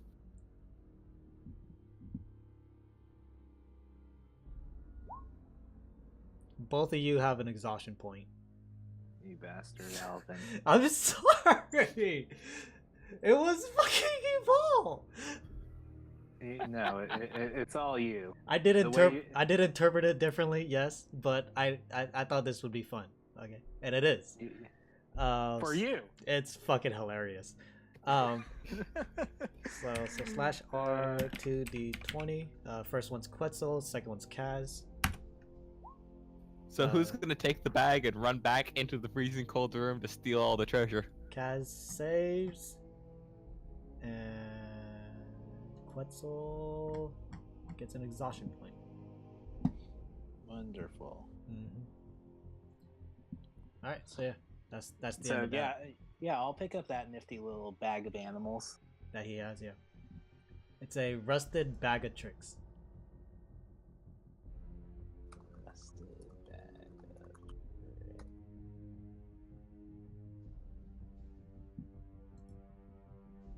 You know, we still don't have our stuff back.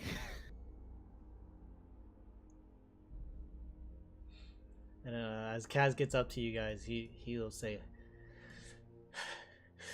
"It would have been nice to ask the dwarf." Kaz, we know you wanted to kill him as much as I did. Stop not acting like you. And then Kaz just says, "I just, I guess, Hey, stuff." come on, up the ladder. And then once his face is completely pummeled in, the Kenku stands up and says, "If you lay one finger on him, I will not only slit your throat, but every throat in this place." I did say that. All right, there's one down. At least 20 more to go. And then you guys climb back up the ladder. You guys aren't going to go back into the cold room. You know what? We'll wait for that to dissipate. Because you said effects like that, you would eventually dissipate. Gets worse and worse and worse. I've already rolled for it. I know how long it's going to take, but I'm not going to tell you guys. And we'll close the cellar door so it doesn't spread all the way up there. Okay. So you guys make it back. Before we go back up, how dusty is the hallway? This corridor that you guys are in right now, yeah, it seems to be made like pushed, like the dirt seems to be pushed. It wasn't dug, it was pushed. And it's not as dusty as it may seem. It looked to be like freshly made for this occasion. Okay. Or not So necessarily. It was done by magic. Yeah, it was done by magic.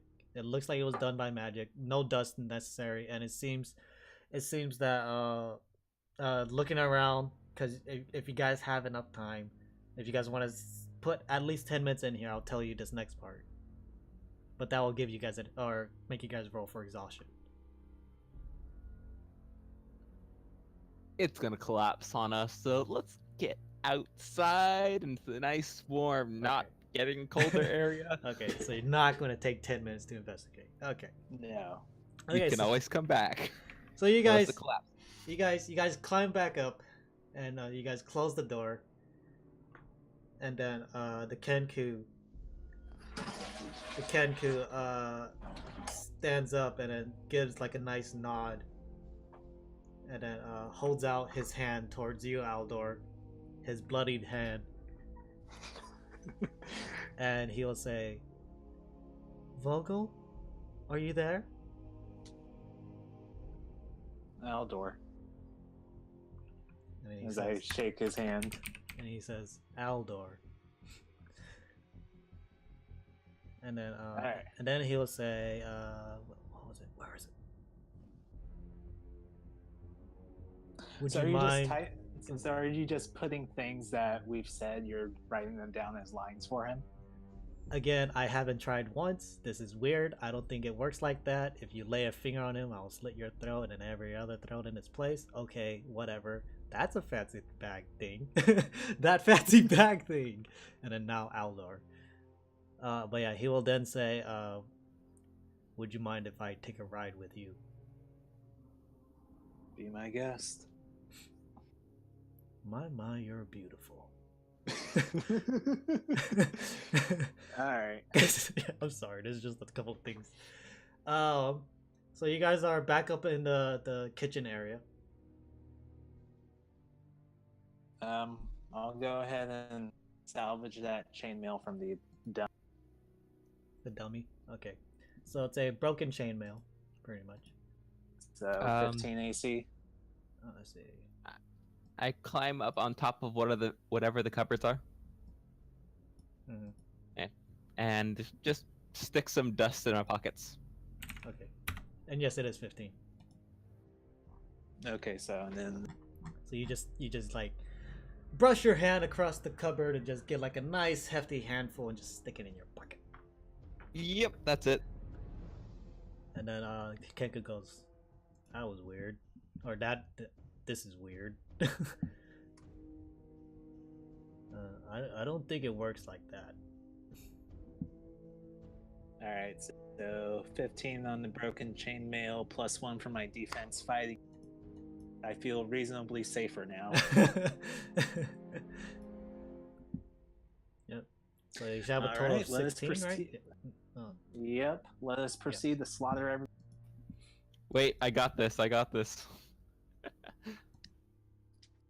You want to sleet storm them? I am going to ice storm them. Yeah. All right. All right. So I spit in my hand. Hold on. First, let's check out that other building. Well, I mean, there still was an upstairs too. We can come back. Okay. So which building? This one that we have not gone in. Okay, that one had the door open. The door was outwards open. Okay, yeah, let's peer in it. Okay.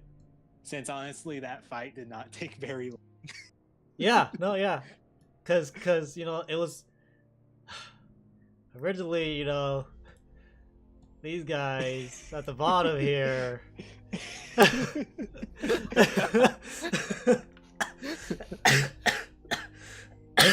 Well, now you guys see that these guys are dancing and like some of them are like pushing each other. Some of them are actually having fun, surprisingly.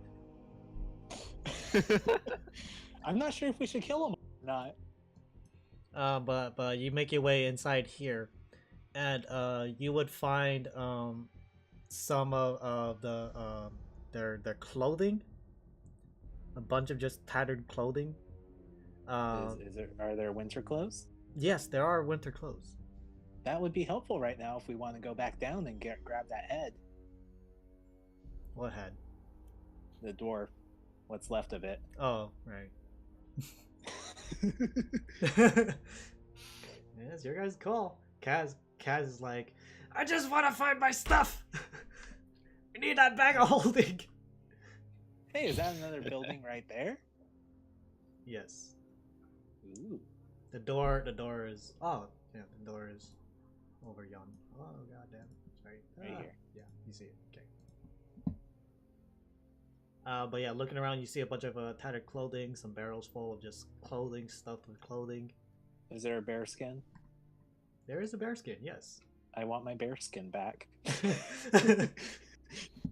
It's not your bear skin, but there is a bear skin. I'll grab the warmest looking one. Okay. Alright, so yeah, let's investigate this other building. Okay. Coming over here, you guys will see that the door is pushed inwards. Stealthy peer in. Stealth checks all around. Oops. Oh. Alright.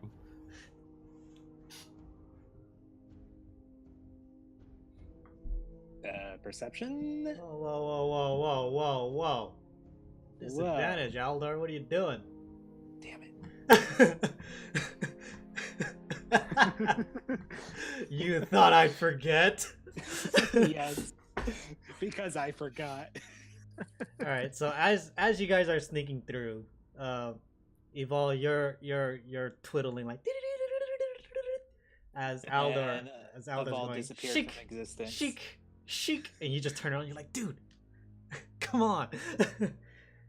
But coming in on the inside, you would see a bunch of boxes stacked up. Ooh. It's from floor to ceiling is roughly about 40 foot tall, and the boxes are kind of stacked towards the back in like a almost upward motion, like a set of stairs leading up.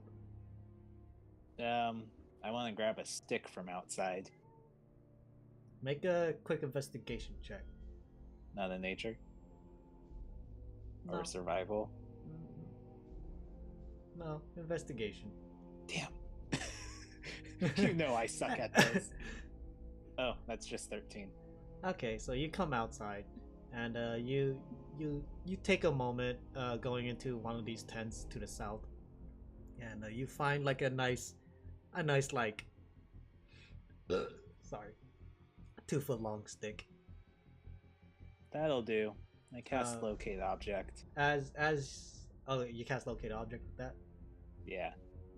I'm looking for not Frostborn. Hold on. Pretty sure you can only cast spells when you hurt. Cast this. Holy symbol is my spell casting focus.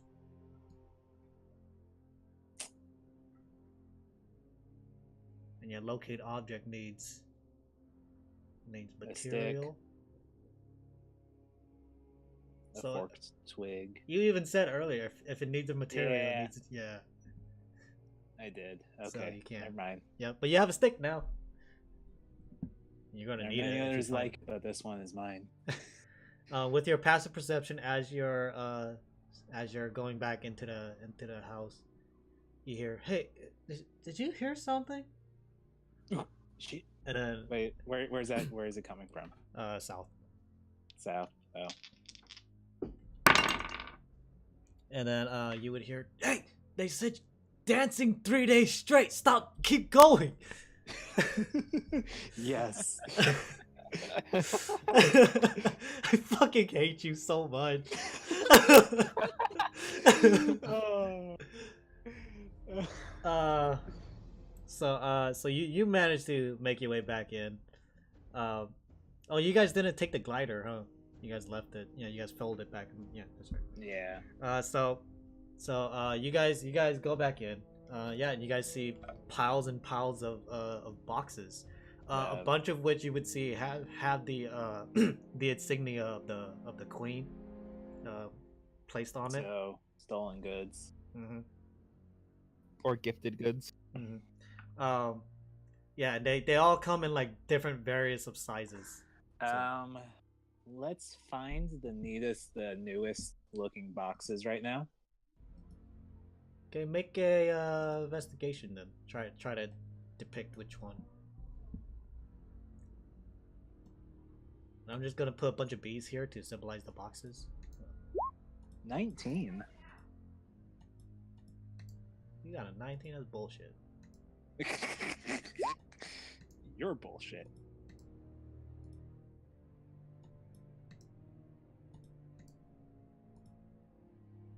Okay. If I do this.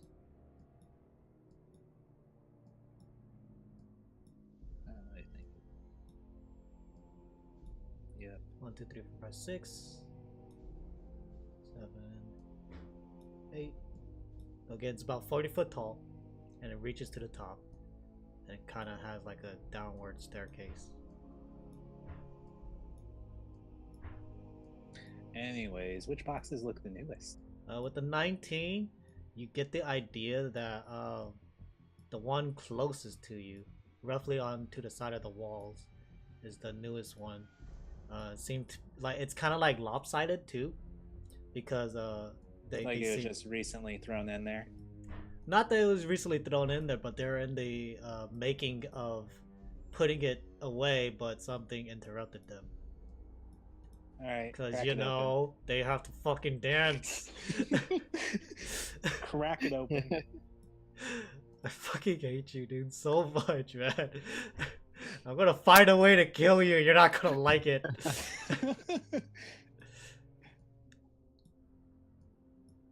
I assume there's crowbars and stuff around, right?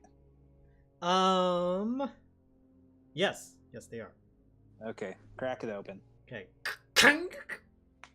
And you would see a interesting, delicate-looking stick, roughly around 4 foot long.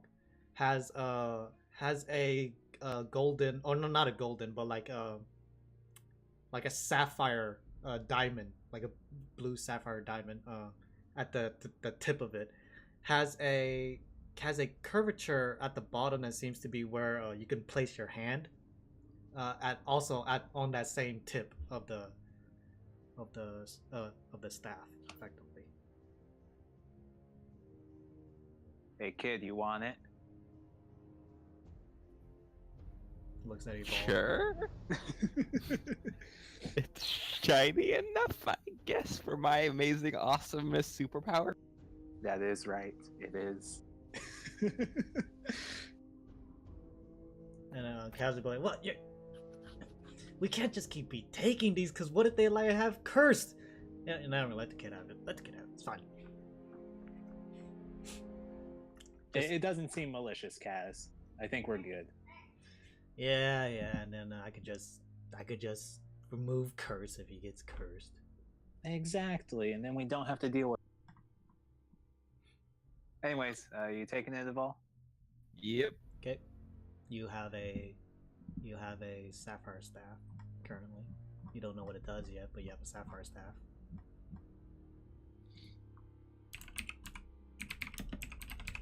All right. So that was that.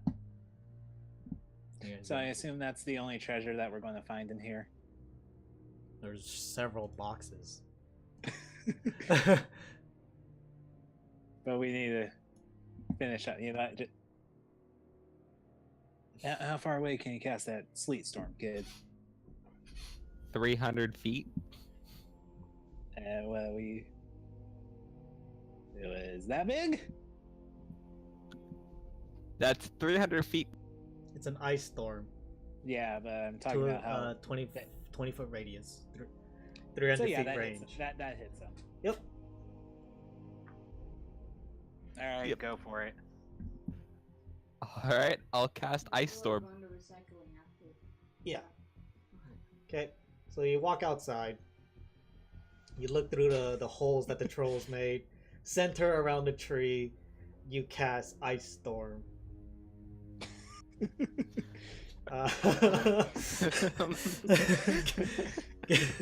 me a moment.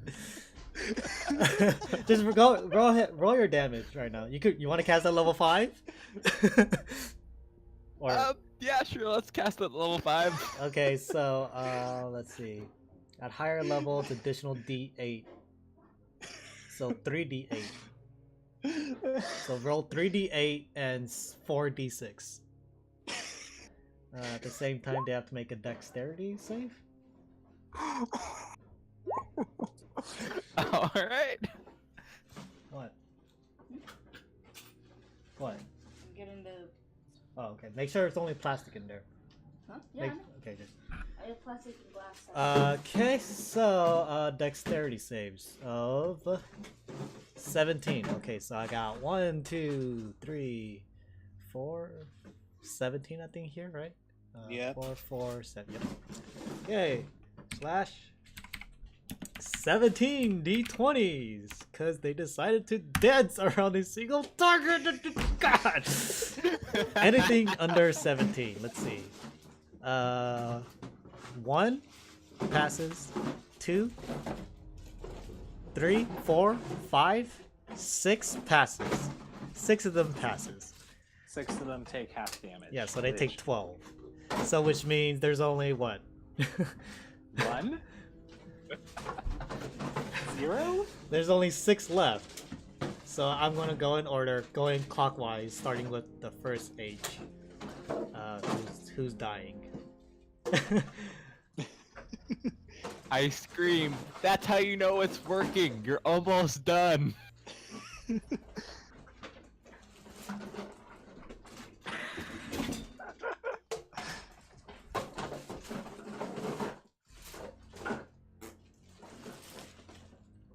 I think we should have gotten closer, but whatever. You see me more when you get out. Okay. Yeah. That is 5. Oh, did I miss one? The tree. Whatever. Tree doesn't have to save. Oh, tree automatically fails. Yeah. Is the tree still alive? The tree looks icy cold. But it took bludgeoning damage. Yeah, and it's thrashed about. Like you do see like the it's kind of like arching its back. You do see some rips and tears, but Nice. This tree's been through worse. So in the moment of casting it, right, you swirled your arm around as you throw the dust into the air. You make a magic circle and you point forward at this area, and then you can see this little drop of snow floating around the tree, and then unanimously everyone's like, oh, it's working, come on you guys, keep and then and like 11 of them just go flying after getting bludgeoned, and they're like, oh, the kid's out, oh god, because again they recognize this spell. And Wait a second. and roll initiative now, since you did this, but You mean they're not? Hmm? You mean they're not running? well, you guys 3. might want to kill them. Am I wrong? True, Okay. but they're almost dead. Yes, they are almost dead, but roll And it's- initiative still. I got a 3, and it's winter out there. So if we don't kill them, the cold will. You've all got a 5 plus 3 is 8. Kaz and Quetzal. 14 for Quetzal plus 0. And then Kaz got a 4 plus 1, which is 5. Man, you guys are fucking high rolling now.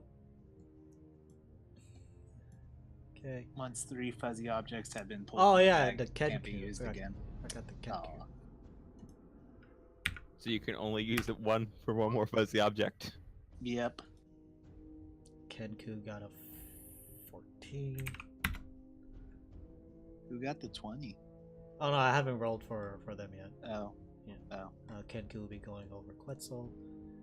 The dwarves. So I'm gonna split them up into 2 groups. Just these 3 and then those 3. No, groups of 2. Sorry, groups of 2. Oh, okay. Fair enough. So I'm gonna mark it right here. This is group 1. Group 1. I only need it for the D's, so group 2. Group 2. Okay, and now I roll 3 d20s.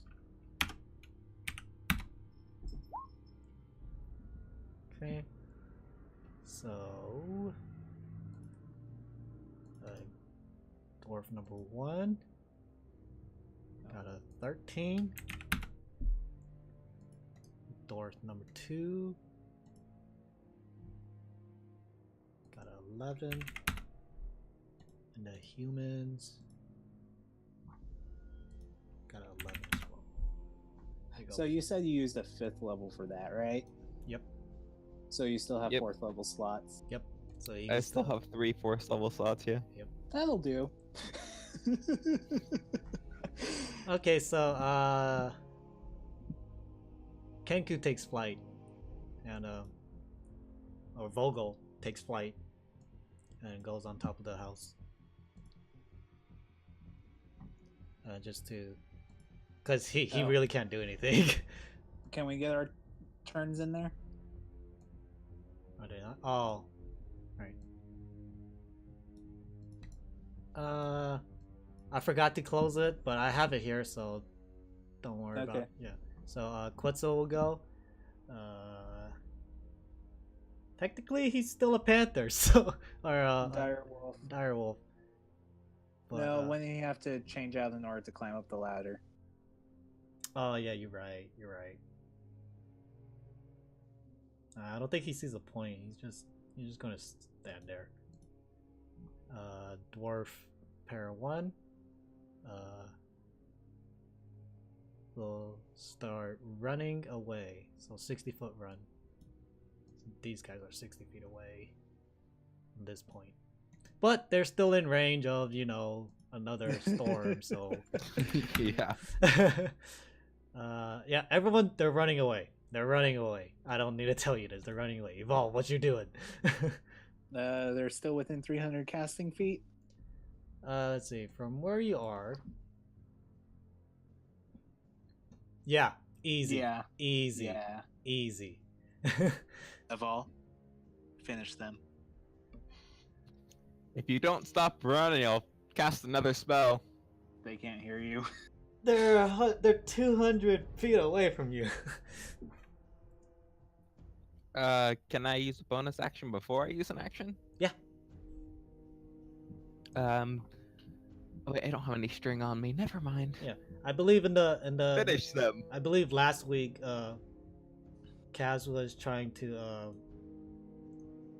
do any first level higher spells, Oh, like cure okay. wounds, and even using healing word too. No, I know you can only do one first level higher spell. Okay, that's what it was. Yeah. So what are you doing? Sorry, I'm sorry. Yeah, I'll cast Ice Storm again because I'm a jerk like that, Okay. and we only need to keep the tree alive. Okay. Hopefully. Roll a d10. This will tell me if it triggers. Roll a d10. It triggers. So roll another d10.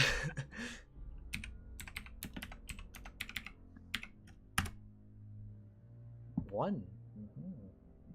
I can't remember if those are the good or bad ones. They're random. Well, like there's a. I think these are the self actually. So you might be hurting yourself here.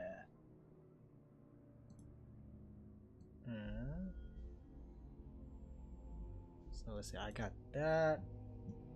So.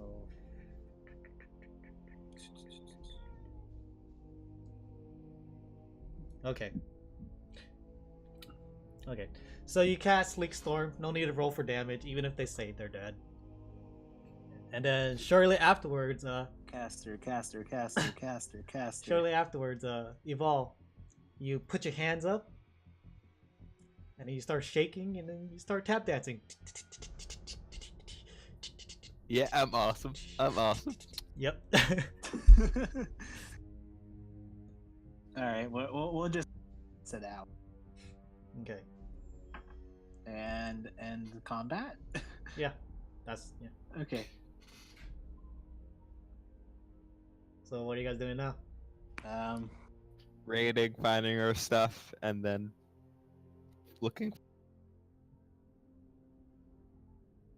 Oh yeah, we were supposed to do that bit.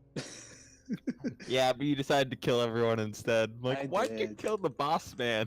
I did. You know what? You know, why'd you tell them to fucking dance around the tree? It was an opportunity I couldn't pass. That is legitimately the only reason why you guys had such an easy time. Evolve single-handedly destroyed this encounter. No, it's all good. It's all good. It's all good. You know what? I can tell you this because you can't stop tap dancing for the next 6 hours. So there's that. Because you're affected by it. You would know the duration. At least I'll get good at it. Anyways, so I guess disadvantage on all stealth checks with Evolve now. Oh For yeah, the next 6 hours. definitely. And you move half speed.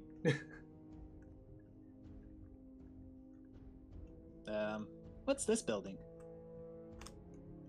going in there, I'm not even gonna bother dragging you guys. You guys are pretty much safe. The only guys Are all the guys that butchers are downstairs? underneath. Yep. Going in there, you will find a bunch of trinkets, random scattered items, and eventually your stuff. Yeah. If we would have only went there first. Mm-hmm. The very last bell for me going, yeah. Yep. So all our stuff Yep. and even more gold and whatnots. You can roll for that. Yeah. I prestidigitate my clothes white. And a magical top hat appears on your head. And you I'm fine continue with this. dancing. What am I rolling? Investigation or No. just a raw Let's see. d20? Due to the scavenging and everything, roll 2 D100s. The first one will be gold, second one will be silver. 95 Jesus gold and 1 fucking silver. Christ. There you go. Just 1 silver. That's all they had. Well, Kaz will probably do the same, so let me do this.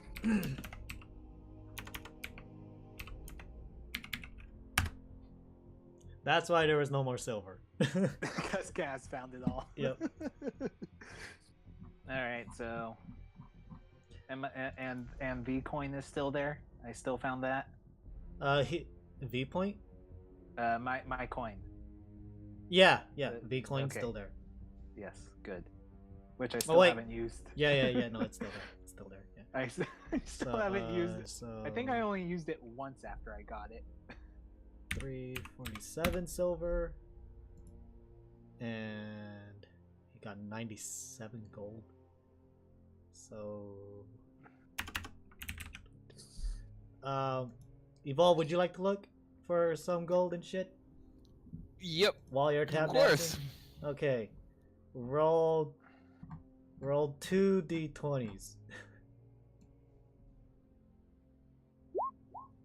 7 and 17. You find it really hard to look for things while you're tap dancing. Well, you managed to find yourself 17 silver and 7 gold. And all your shit. But yeah. What are you guys doing? Okay, so what's up? Since it's Yeah. only those 4 guys left, can you just walk us through the rest Yeah. of the complex? What's Uh, upstairs? Eventually, you guys will walk upstairs. And you guys will find a bedroom. In this bedroom, you could see scattered clothing of different noble attires. You would see a mannequin with like a dress on it that seems to be broken and somewhat getting patched up. And you would see some like some blood going underneath the bed. And when you go underneath the bed, you just see like a huge blood stain. The blood is all dried up, so you assume that someone killed someone, put them under the Mhm. bed, and then they discarded the body. So we're just objects of value. In the opposite room, you would find some papers, some documents, telling people where the packages will be going, what they should and shouldn't take, and to keep the carriage alive, and also who Toby is, meaning that he used disguised self, and who he's Okay. portraying as. Last person was being Terry. All right, so we're taking those with us. One of And the clothes. Don't forget the clothes. one of Some of the papers that you guys would find will tell you that that Gilmore sent a package. This was just a package via bird to Toby. It was a book, and it's a magical artifact that Gilmore found. Whatever you draw, so long as you have the necessary materials for it, you can create it once a That's day. really cool. Depending on how big it is, once a day. So that's how this complex got so large. Yes. assume. That's what you can Okay. understand. Go ahead and make a investigation check right now. Oh, is it in the room? No, this is about the whereabouts. About the book. 16. All of us, or If you Aldo? want, yeah, I'm pretty sure you guys will just be like trading the information around. So if you want to do it too, yeah, okay, you don't. Oh, yeah. No, that's a 0. While everyone's trading information, Evol's just like. This is fun. But with the 16, you get the idea that it being an Earth elemental, Toby probably drew an Earth elemental to topple over the carriage, which is why you don't see an Earth elemental here now because it only lasted a day. Oh, okay. So yeah, you guys have the idea that he has this artifact that Gilmore found. You guys have stamps even of like notifying you that this is Gilmore. This is his stamp. So you guys Okay. essentially have proof that he's funding the brand. Yeah. Quick question: is the tree wearing clothes? Not No. anymore. No, it is just a solid tree. Well, not as solid as it was before. As it used to be. Yeah, but it's there. Okay, so that's the upstairs. That's the office. We have our papers. How long is that cellar frozen over for? Do you really want to know? Yes. It will eventually drop to 0. Once it drops to 0, it stays that way for a week. Oof. Yeah, we'd have to come back for all the gold and treasure and crap. Do you guys plan to stay in the branded area? We have to get back within 3 days. Yeah, no, you guys have to get back to you guys got to get to Icewood Vale so that Aaron can pay you. Cuz you guys And that was she- that was a day and a half travel, wasn't it? that was with a wagon. That was with a wagon, Yeah. and there's no vehicles as such here. No. Most of it was sent to them. They just ransacked. They did have some horses, but you don't know where they're keeping them. Let's continue cracking open boxes. So as you're continuing cracking open the boxes, And as we crack them open, we throw them outside. okay. As you are cracking open the boxes and tossing them outside, you get the idea that most of the things here are experimental objects that Gilmore seems to be creating. They are supposed to be testing these. Some of these have been tested. You can tell by the wear and tear, but you don't know exactly what they do except for some indications of like some burns. Some of them have some cuts, but aside from that, you just have a bunch of experimental magical items. Like the wands and staves, or are there other like Yeah. armors and Yeah. weapons? And after 6 hours of doing this, because it's gonna take a while for you guys to break open and like try to understand all this, you'd stop dancing, and you'd eventually attune to this staff. It is called a thumbstick. A doomstick. A thumbstick. Thuthrathum. Yeah, THUM stick. While you have this stick, it is effectively a gun. It shoots out lightning. Once per round, you can use a bonus action to recharge the staff. Also, as an action, you can shoot with it. Its range is 200 without disadvantage. With disadvantage, it's 600 feet. So 200 to 600 feet. That's how far as it can shoot. It deals 2d8 lightning damage. And if your strength score is less than 15, you get knocked 5 feet back and knocked prone Aww. when you shoot. But think about it. If you're already prone, you can't be knocked prone. So this is basically my sniper rifle. Okay. Yeah, this is effectively a 50 cal, and you're a child with a 50 cal. Shot Boom! the 50 cal with a strength score of 6. Break your shoulder with every shot. Yeah.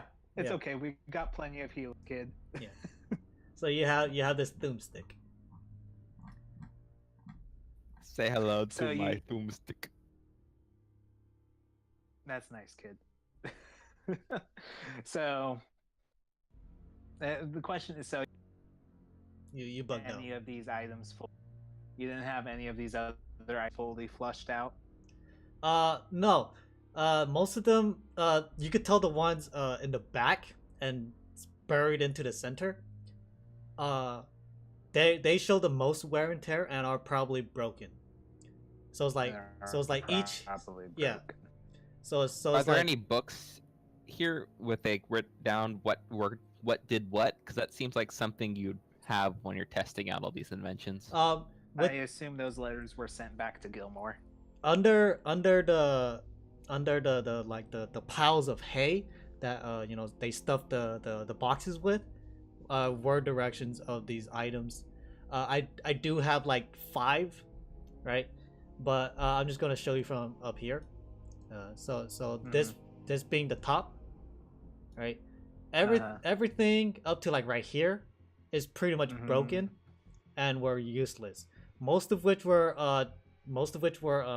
teleportation devices, trying to get a person from point A to point B, and using different various ways, like a hat or like a cloak. So just roll us a d20 and tell me how many are still functional, or whatever you want. 3 are still functional. 1 being the 3. theme stick. 1 being the theme stick. So what are these other? The other 2 is You don't have to tell us now. You have a week to prepare, since we probably won't use it this encounter. again, I have 5. Oh, So, okay. yeah, so you guys would eventually attune to them and identify them in any way, shape, or form. So yeah, let's identify and Yeah. pass them out. So one of them is a flaming spear. As a bonus action, you can ignite the spear. As an action, you can throw the spear at a maximum of 120 range without disadvantage. If it travels 120 feet, it deals 3d6 fire damage on impact, not including the javelin damage.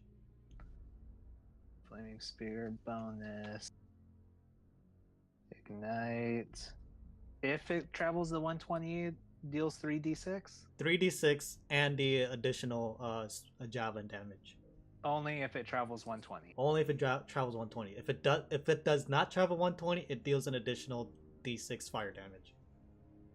3d6 if 120 traveled. 1d6 otherwise. Okay. The other one is a stone. It looks to be like a bomb almost. It does have like a line coming out of it, a linen coming out of it. Okay, so some sort of fuse. Yeah, it's a fuse, but like it's a bomb that after fused, you toss it, right? Depending on your strength score, that's how far it goes. Which is and it's the score itself. So if you have 17 strength, it goes 17 feet. Okay. Yeah. It deals 3d6 bludgeoning damage and piercing damage. So 3d6. Okay. Yeah, so 3d6. Okay. Half of it is bludgeoning, half of it is piercing. and after 3 hours, it forms back. It's a reusable bomb, effectively. Oof. Okay. All right. And then lastly, the last item is like a jagged sword. You can see several blades on it, and like it's kind of weird to use. It seems to be like the best way to hold it is by the blade itself. So it's a sword made of swords? Kinda. It just has a bunch of blades, not necessarily like large blades, just like blades almost looking like a wing, or like even like a staff. the most, it looks to be the most comfortable way is to hold it by the main blade, the main central blade. You can deal 1d6 slashing damage to yourself to sacrifice blood to this. If you do so, you can summon X amount of imps equal to the amount damage inflicted. Equal to damage. Don't look at me, I'm squishy. And that's as an action to do that? Yes. Do the imps obey you, or are they just random imps that show up and cause havoc? Yeah, That's all you get from the paper. instruction manual. So odds are, based on the summon demons spell, they just attack whatever. You guys want to try it out? Nope. No. All right.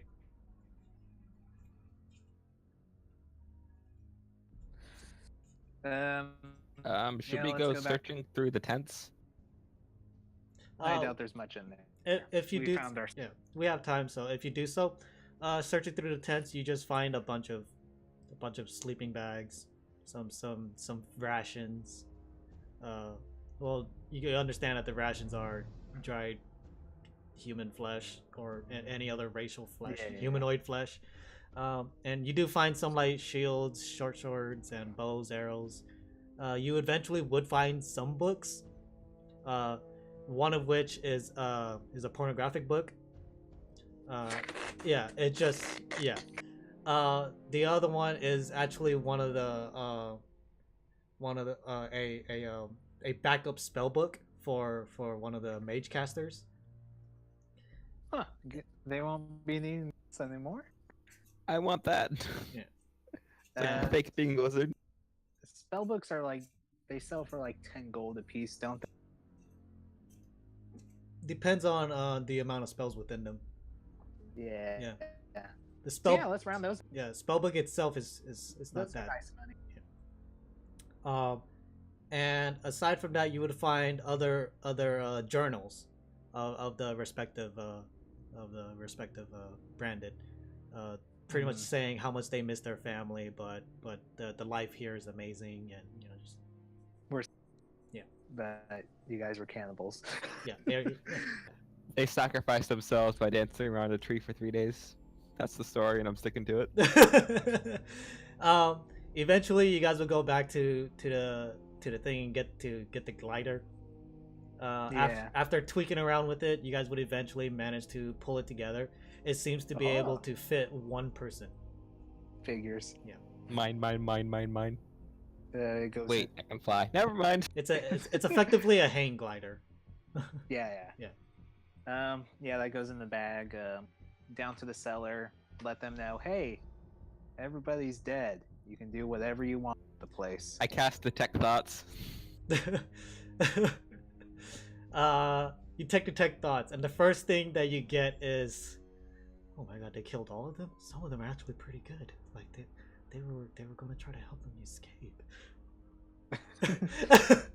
Just like we were, but okay, well, at least we're free now. We can actually make this a true utopia. And then they will actually start telling you, like, that if you see any other branded people, to make them come this way so that they can actually have a place. They will make this a homestead for the branded people that are no cannibalism.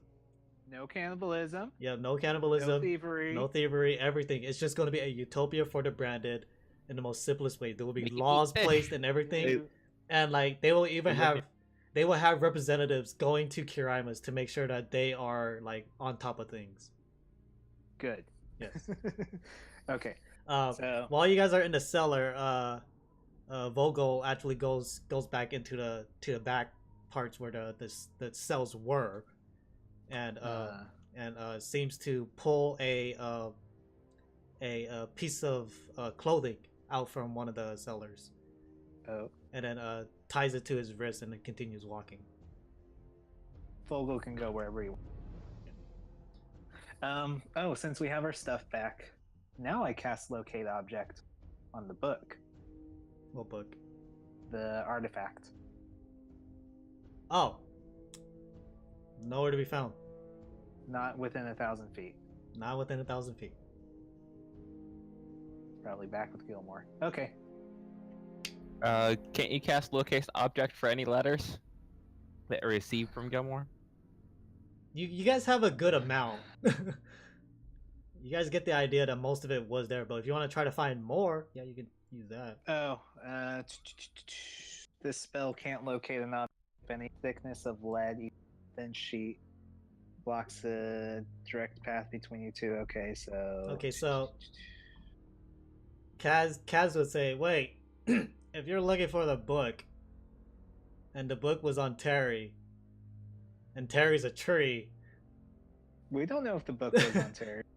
he created an earth elemental. That is true. Okay, yeah, let's go dispel the tree.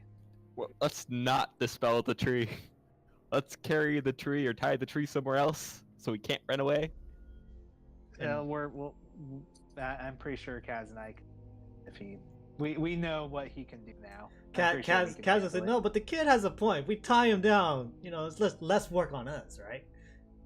Yeah, but you know what? We dispel the tree and then we tackle him. We pin his arm so he can't cast. Well, if we just Can't cast fireball at least. I think what the kid is saying is like maybe we lay the tree down, right, and even just tie ropes around the tree, and then we dispel, and then he appears in the rope, and he'll be on the ground. Then we jump on him still.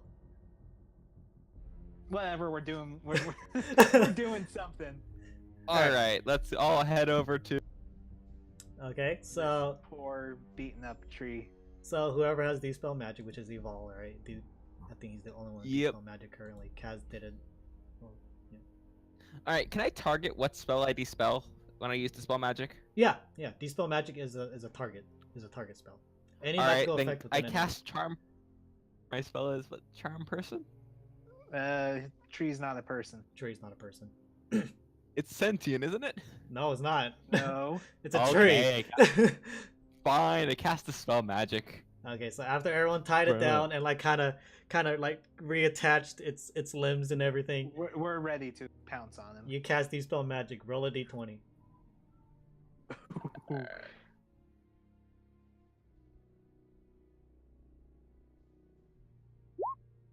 Okay, you roll a d20, and you can start to see that the tree starts inflating almost and then growing, getting bigger. It starts tightening around the rope that you guys have tied around it, before finally forming back into this humanoid shape, and then eventually turning into what you see now, a tiefling. Hiya! Yeah. Wow, you're ugly. It's a blue tiefling, horns curled back, white hair with purple eyes. As you jump on him and everything, everyone holding him down, Evol, you standing, you would see this large red puddle appearing around his stomach area. He's dying. Yeah. Oh, right. Yeah, because he was caught in the middle of my spell. Yeah. You should get up. And he's like,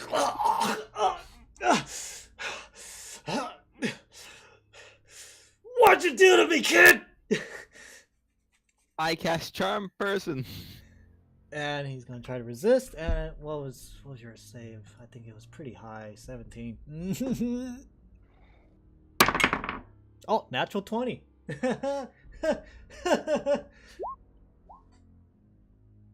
Why'd you roll?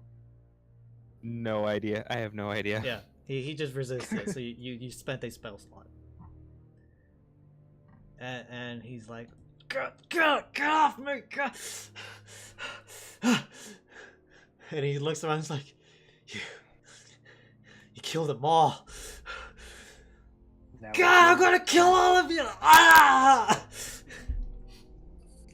It's your turn, Toby. Yeah, it's your turn, Toby. Yeah. Oh.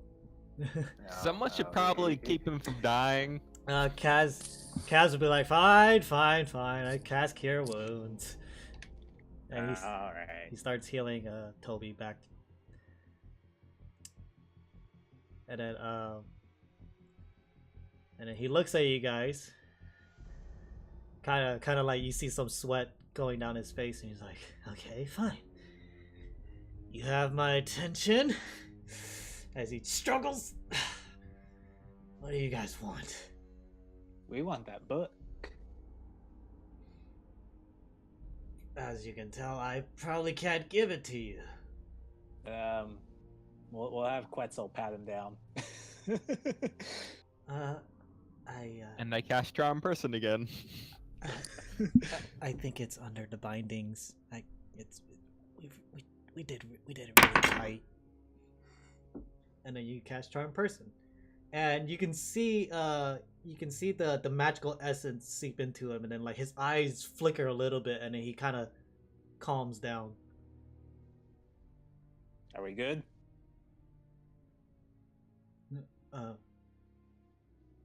Yeah, Alright. I guess. We're going to cut the ropes. You're going to give us the book. I say the other breaks it. So I'm not going to say it. And yeah, sure. You guys untie him, and then he stands up, and he's like, "Oh, jeez, yeah, that still hurts. Still hurts." And he points at you, Evil. He's like, "You got me good. You got me really good." Oh. Yeah, sorry about that. I can never aim properly. He pulls out a book, and he hands it to you. There you go, take it. I have this other book too. You want this book too? That would be awesome, thanks. Here you go. Ooh. Yeah. Ooh, what's this book? One of them is his spell book. The other one is the book. Oh, okay, that works. That's fine. Yeah.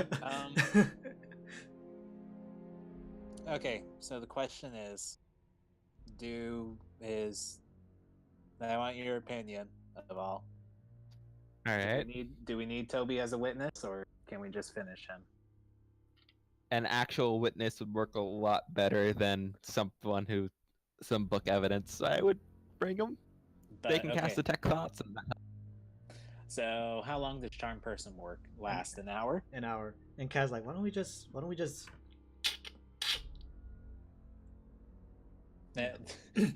you know, yeah. puts a thumb on his neck. So, with your guys' passive perception, you would hear, "Hello? Hey, you guys, I got lost, but I found my way back." what the fuck? And you guys look down the tunnel, and you guys see the first guy you guys charmed. And Hey, buddy, old pal. this is the wrong place. I'll just be heading out. He walks up. No, come on in. No, okay. And he kind of walks back. Hey, Toby. And he's like, oh, hey, Thomas. How you been? You seem kind of. What you guys? Oh, wait. As he understands that you guys. Yeah. So, are we good? Do you want to redeem yourself in Ky-Rimus? Yeah, 100%. Then you accompany us, and we'll deal with Toby here.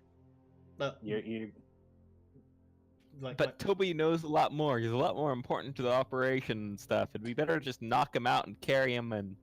Well, that comes to a problem of how long to keep him captive. We still got our travels to get our payment. But yeah, too bad we can't turn him into a tree. If we want to go get our payment, we could head straight back to Ky-Rimus. Yeah. Dude, if you want, I can go get your payment. I could bring it to you to Ky-Rimus and you know, just yeah. And then Toby's like, I don't trust this guy. Toby, we don't trust you that much, but you've been very cooperative thus far. Understandable. Hey, is there anything hidden that we should know about inside the bandit camp that would be useful for us? Oh yeah, in that main building there, underneath we have a small storage area where we put like the major, interesting items that me and Okay, Ahmad so- found. Oh, we saw that earlier. It was pretty cool. Oh yeah, Okay. yeah. No, it's amazing, and like when So, when so we do have to after a week because that is. and then like Ahmad he had this big mirror and he was talking to some spooky guy and he was woo, he always scared me. He always scared me. But I Is was, his name Gilmore? no. No? Gilmore's Oh. in Ky-Rimus. He's not in a mirror. Okay. What was alright. Spooky guy's name? His name was I think Zada or something like that.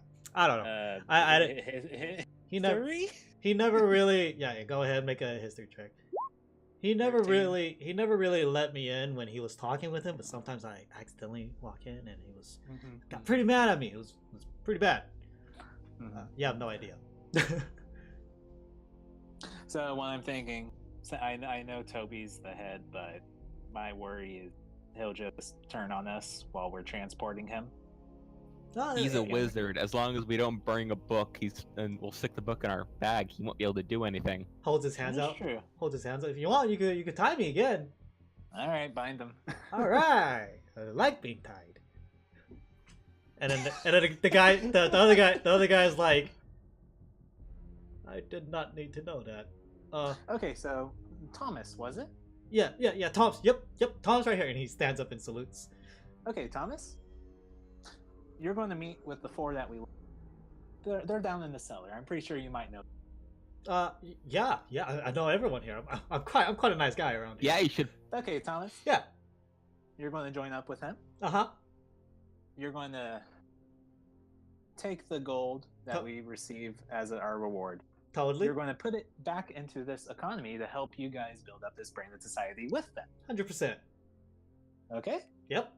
And within 1 week, we should be back. Mhm. And within that 1 week, you are to make sure no one goes down into that cellar. That is for us. That is No. our service fee for not killing you right now. No problem. You can always count on old Thomas here. All right, I think that's about the gist of it. I'm done setting down my. All All right. right, so we're going to buy. Poor Thomas. We're going to bring Toby to Ky-Rimus. Kaz goes. Thomas can. Kaz goes. He's lying. I cast detect thoughts on Thomas, or whatever it was. I have one left. If I can take their money, I'm just gonna book it. They're never gonna find me if I'm that far away. Well, he plans on booking it, so I don't What? think we should trust No. him or anything. No. I said I get your money, bring it back here. All right. Talk to the people down there and make and work for them. Use the money to build this place back up. Oh, I used both spell slots. I solemnly swear, if my name isn't Thomas, that I will do this action. Can I use 2 second level spell slots? Is his name actually Thomas? I'm using detect thoughts right now, so. Yes, his name is Thomas. Even Toby called him Thomas. Can I use 2 second level slots? What are you trying to do? Bestow curse. You can only have one curse applied. That's fine, but I want to use 2 second level slots to use it since No, it's a 3rd level spell. no, I'm sorry. No. Kaz can learn bestow Wait, curse. it says here that you have two 3rd levels. I do. Oh, you but- did 3rd level Smite. smite. Yeah, that's right. But Kaz can learn bestow curse, right? I mean, we should just kill the guy. Hey, do you know anything about Gilmore? Gilmore? Uh, Yeah. He's a big top guy in Ky-Rimus. No, that's so nothing. Okay. Hey Kaz, you want to suck? Cracks his knuckles. I'm not even gonna roll. Kaz chases this guy down. Vampire touched the shit out of him. and then Toby's like, I never liked that guy. All right, so let's go down to the sublet. Okay, Yeah. Sarge. So that's bound and gag Toby. Make him really happy. Mm-hmm. So who in charge? Who? Wait, what? You're bugging out. Down the who's in charge now? The red dragonborn. All right. So for sparing your life, there's our payment for this caravan. You're to go up north, meet South. with this West. halfling. It's west. West. Oh. Meet with this half. She will have. Damn, you are. You can lagging take it. Bad. Help build this. It's raining. I get. You're really bad at diplomacy, aren't you? I get the gist. I get the gist. And Yeah. the dragonborn would say, yeah, I'd love to, but I'm a branded. What makes you think she'll trust me? Prestidigitate the brand. You It's a can star. only use that for so long, Yeah, right? yeah. Oh.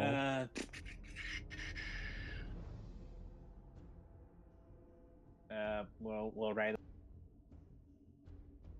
Letter. that simple, right? A letter won't work. Why would they trust a letter? Because she's a businesswoman. Yeah, but we attacked your caravan.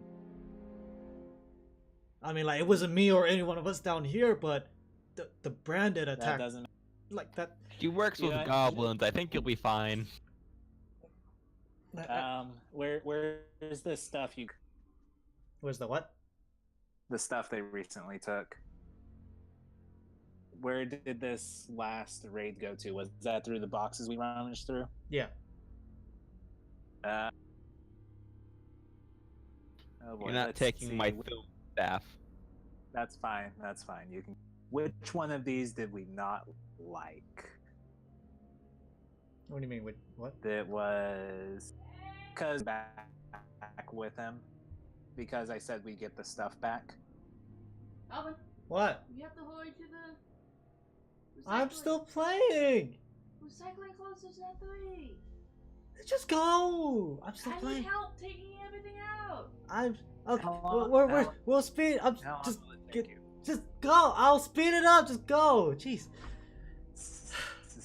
Okay, you're bugging out. Which one didn't you like less? Like what? Which We're sending the Infinite. bomb back you're sending him with the bomb. with the bomb. Yeah, to return. Return to Ky-Rimus? Return to the caravan. Oh no, the most recent one was the Thumbstick. Damn it. Yeah. But we don't know what the actual item was, so as long as we stick it in the right container, we're fine. All right. Yeah, that's fine. So you just find like Because we get one of the boxes, we put the bomb back in the box and send it back. Since as far as she knows, it was a magical item. She Yeah. doesn't. yeah, she didn't know. She didn't know. She just knew it was magical. But there, Okay, yeah, that's fine. but the bomb doesn't necessarily fit perfectly. Like it wouldn't make sense to have like a long box and have a ball inside, you know. But I imagine you could use one of the broken ones and to put in there. Yeah. Yeah. So that's what you guys do, and then they'll okay, yeah, we'll like try to get the horses or try to cattle some and or something, catch some and make my way there as soon as possible. And Where'd you keep the horses? where did we keep it? And then Toby goes, "Arr, arr, arr, arr, arr." Gag Toby. We keep it underneath the waterfall. Okay. Or that works. behind the Because I still have find Steve one. So yeah, And then we just need one for Kaz. And do we want to bring Quetzal back? I'll just Yeah, go back. Yeah. Whatever. I'll stay in the forest and keep an eye on any branded coming by, and I can help them come back here. So That is a good. so long as they keep the forest safe, I'm okay. Okay, that works. And okay, so that's been established. If they get to it, so I use Find Steed. I put Evolve on my horse. Kaz can take Toby after we find one of the horses, and ta-da!